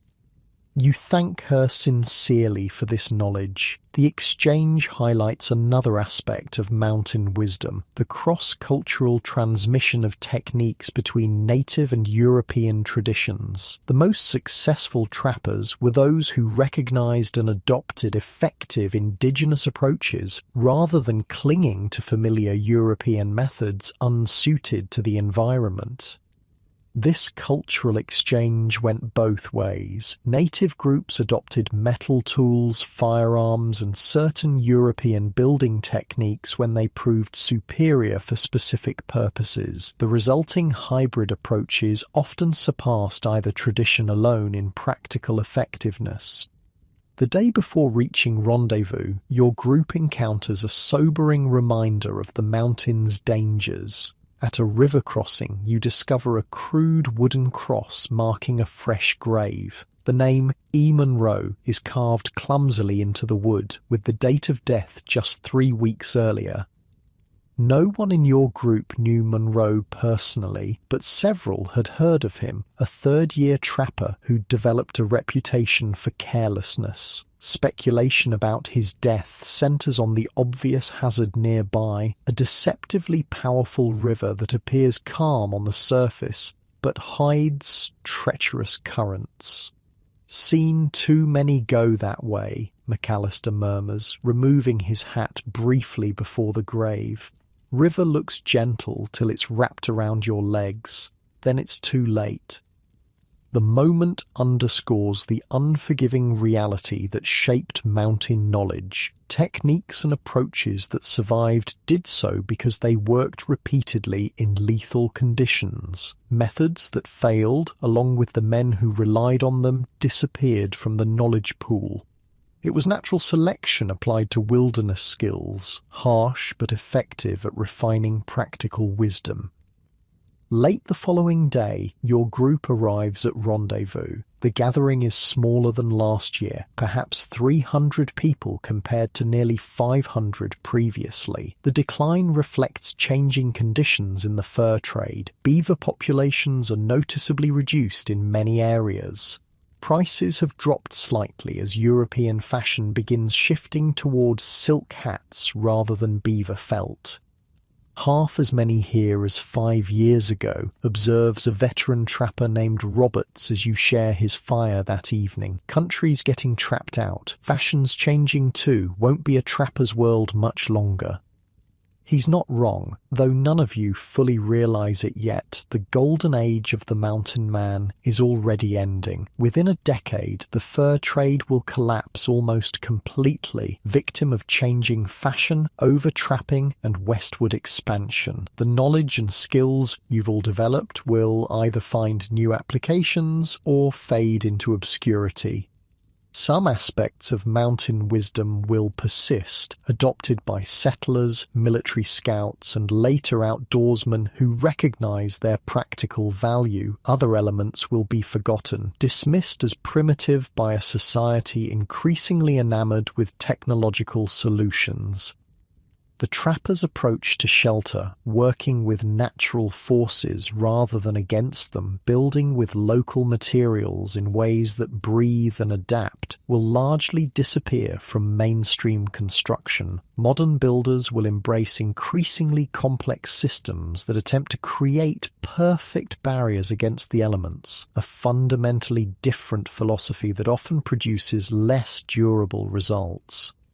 This loss happens gradually, without anyone quite noticing what's vanishing. By the time people recognize the value of certain traditional approaches, the detailed practical knowledge that made them work has often disappeared. Written descriptions survive, but the hands-on techniques, the small adjustments and adaptations that made the difference between success and failure are lost. Yet fragments of mountain wisdom endure in unexpected places. Old hunting cabins in remote locations still incorporate top-notching and breathable design. Certain rural building traditions maintain elements of the living roof system. Indigenous communities preserve aspects of the chinking techniques developed through cross-cultural exchange. And occasionally, someone rediscovers these approaches through practical necessity or historical curiosity. They build a shelter using the old methods and find, to their surprise, that it outperforms modern alternatives in certain conditions. The knowledge, though diminished, never completely disappears. At Rendezvous, the present concerns outweigh such future considerations. You sell your accumulated pelts, 207 prime beaver at $5.75 each, plus a dozen otter at $7, for a total of nearly $1,200, a solid season's work that will provide supplies for next year with plenty left for luxuries and celebration. The social aspects of Rendezvous are as important as the economic ones. You reconnect with old friends, share stories of winter hardships, compare innovations and discoveries. You participate in shooting contests, foot races, and wrestling matches. You enjoy temporary abundance after months of careful conservation.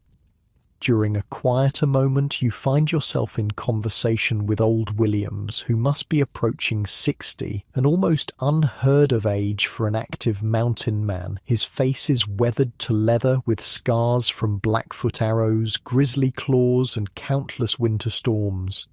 But his eyes remain sharp, taking in everything around him.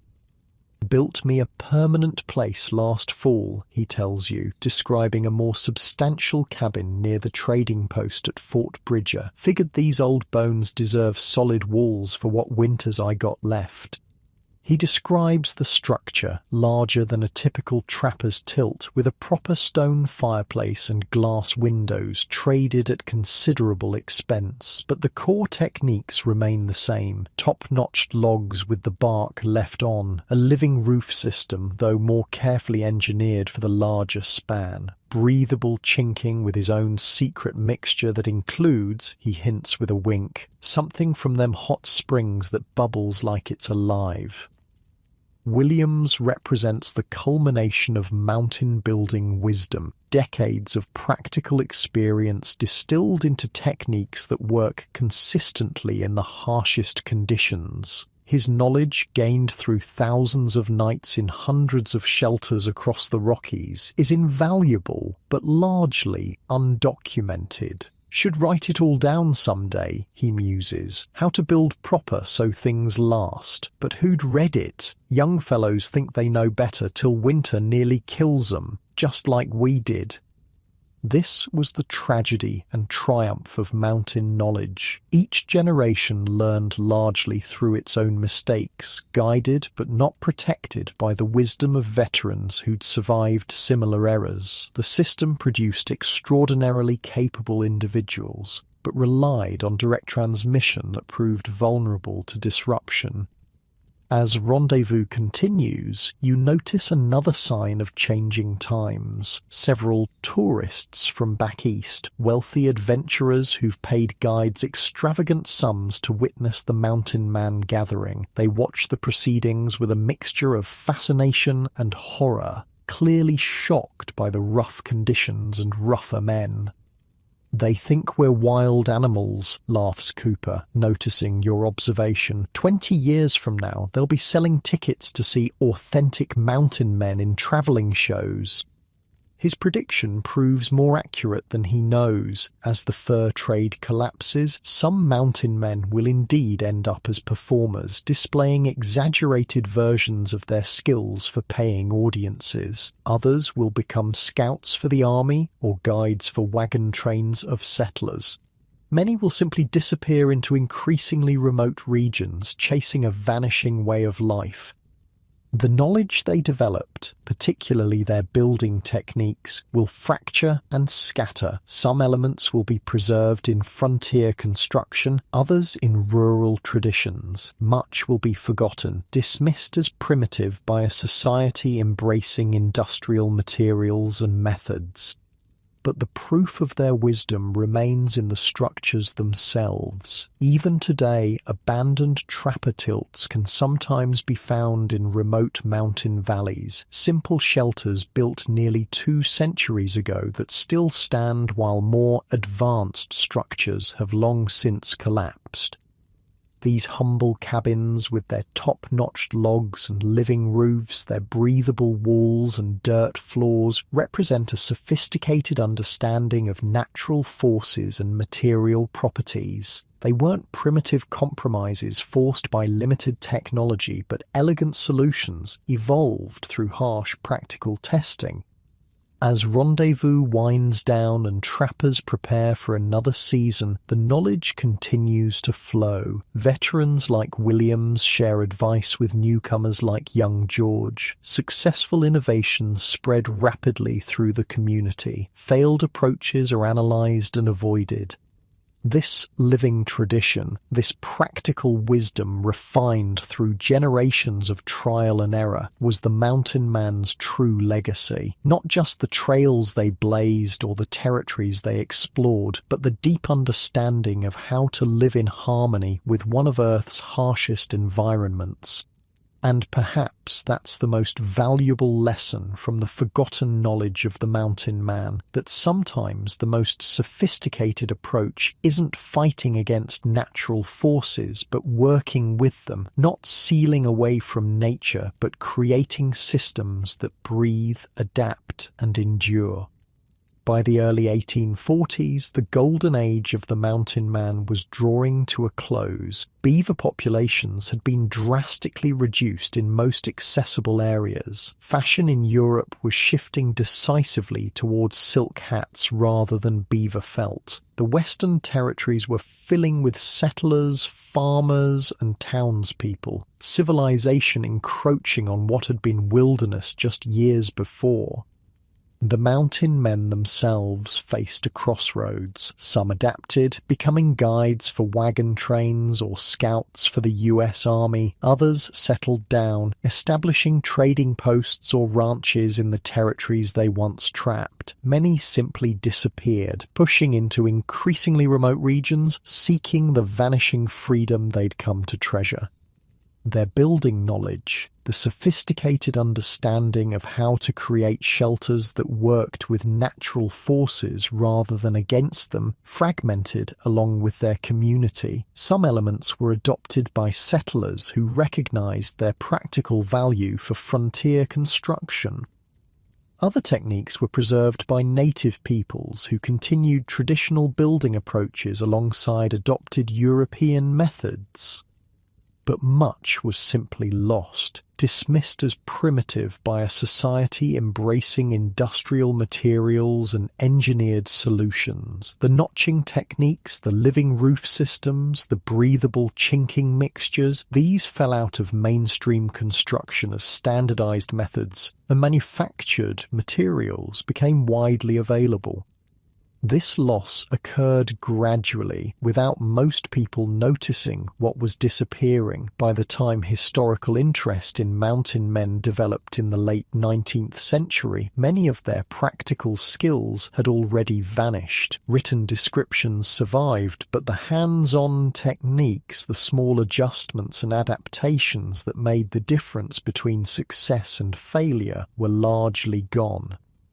Imagine standing in Jackson Hole, Wyoming in the summer of 1880, just 40 years after the peak of the fur trade. The valley that once hosted raucous rendezvous is now dotted with proper farms and small settlements. The few remaining mountain men are elderly curiosities, telling tales that grow taller with each passing year.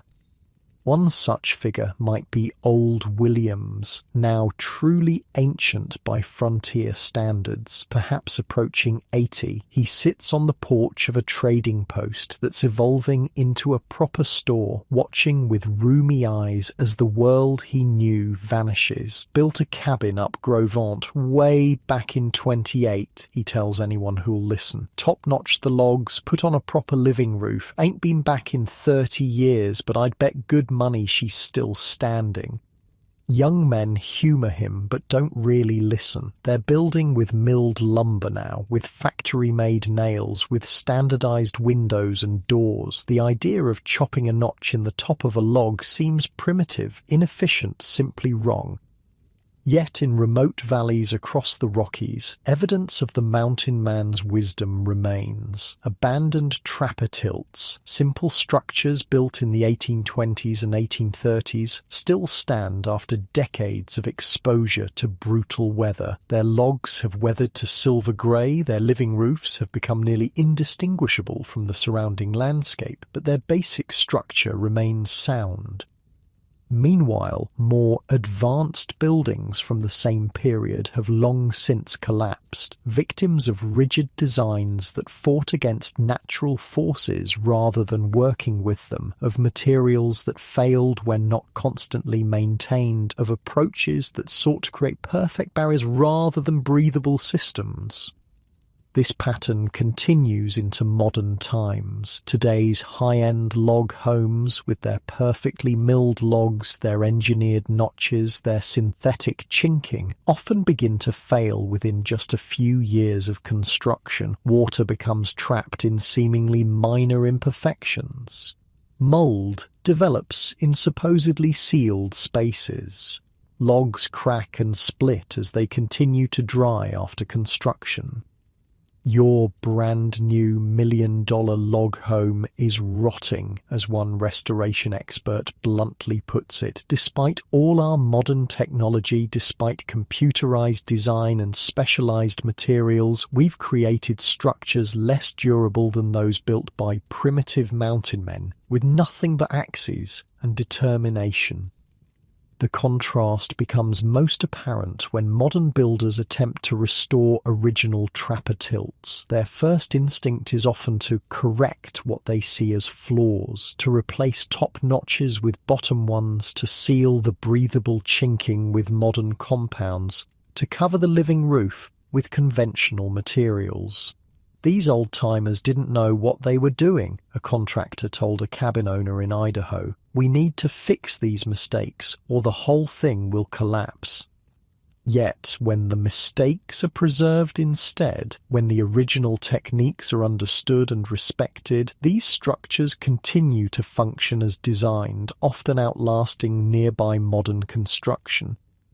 The few preservation specialists who truly understand mountain building techniques view them with increasing respect. They've learned through experience that these primitive approaches often outperform modern alternatives in certain conditions. The breathable walls manage moisture better than sealed ones. The living roofs provide superior insulation and longevity. The flexible construction accommodates natural movement rather than fighting it.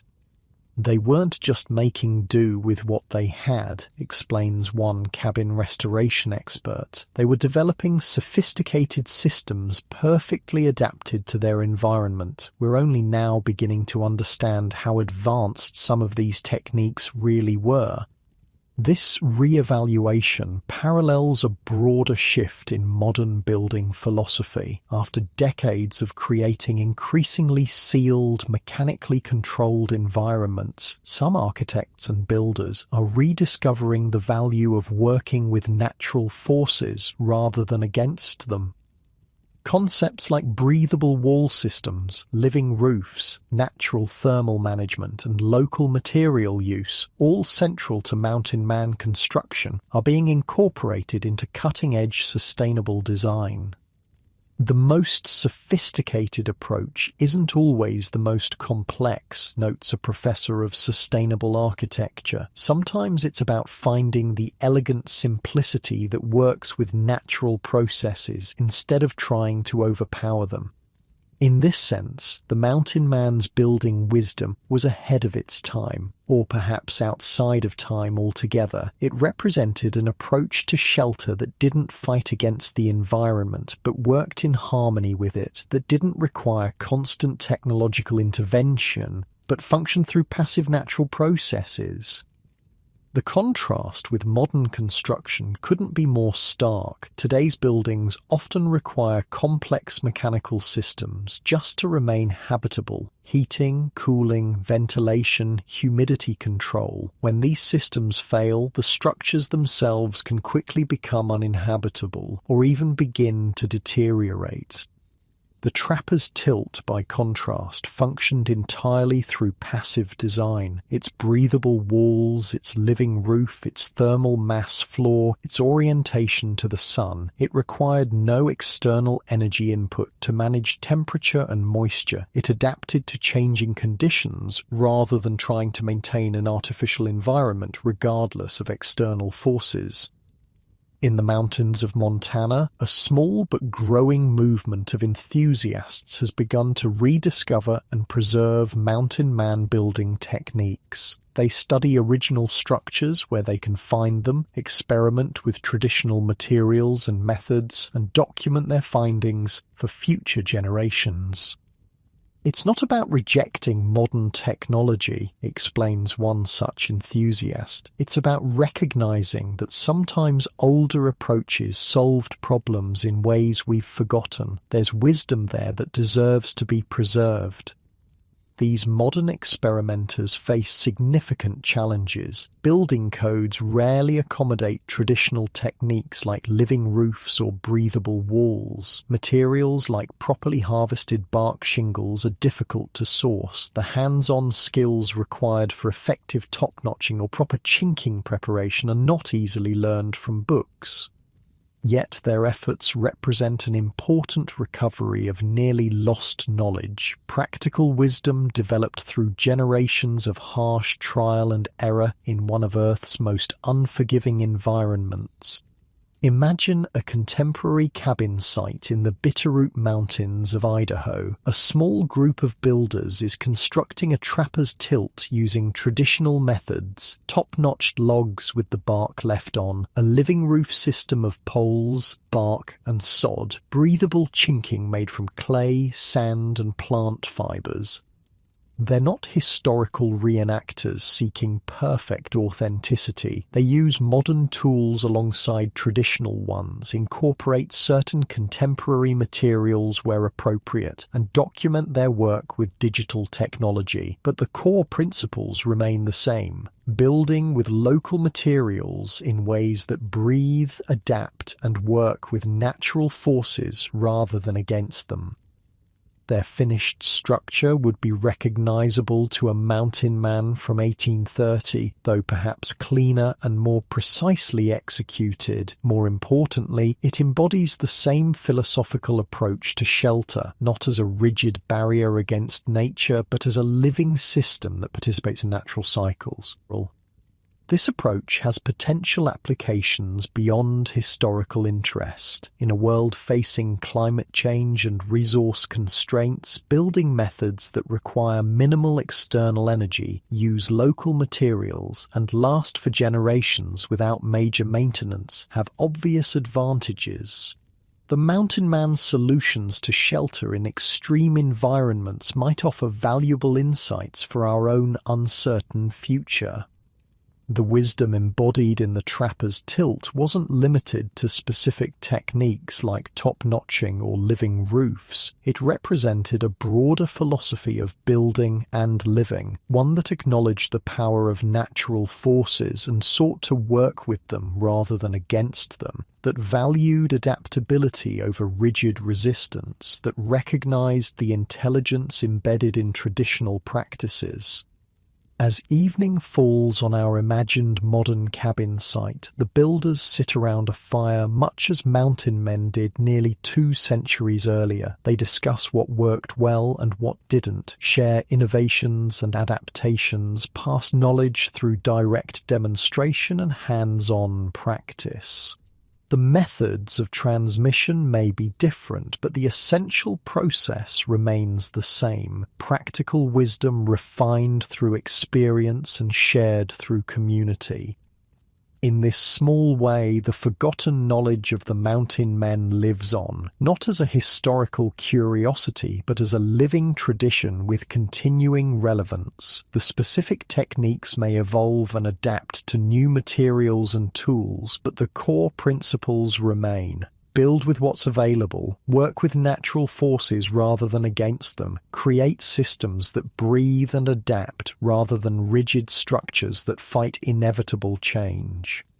As you lie in your comfortable modern bed, far removed from the harsh realities of mountain life, there's something worth considering about these forgotten techniques. They remind us that sometimes the most sophisticated approach isn't the most complex or technologically advanced. Sometimes it's the solution that works with nature's forces rather than trying to overpower them. The mountain man's cabin wasn't just shelter, it was a philosophy embodied in logs and clay, a philosophy that acknowledged nature's power and sought harmony rather than dominance. And as modern buildings continue to fail despite increasingly complex engineering and expensive materials, perhaps it's a philosophy worth rediscovering.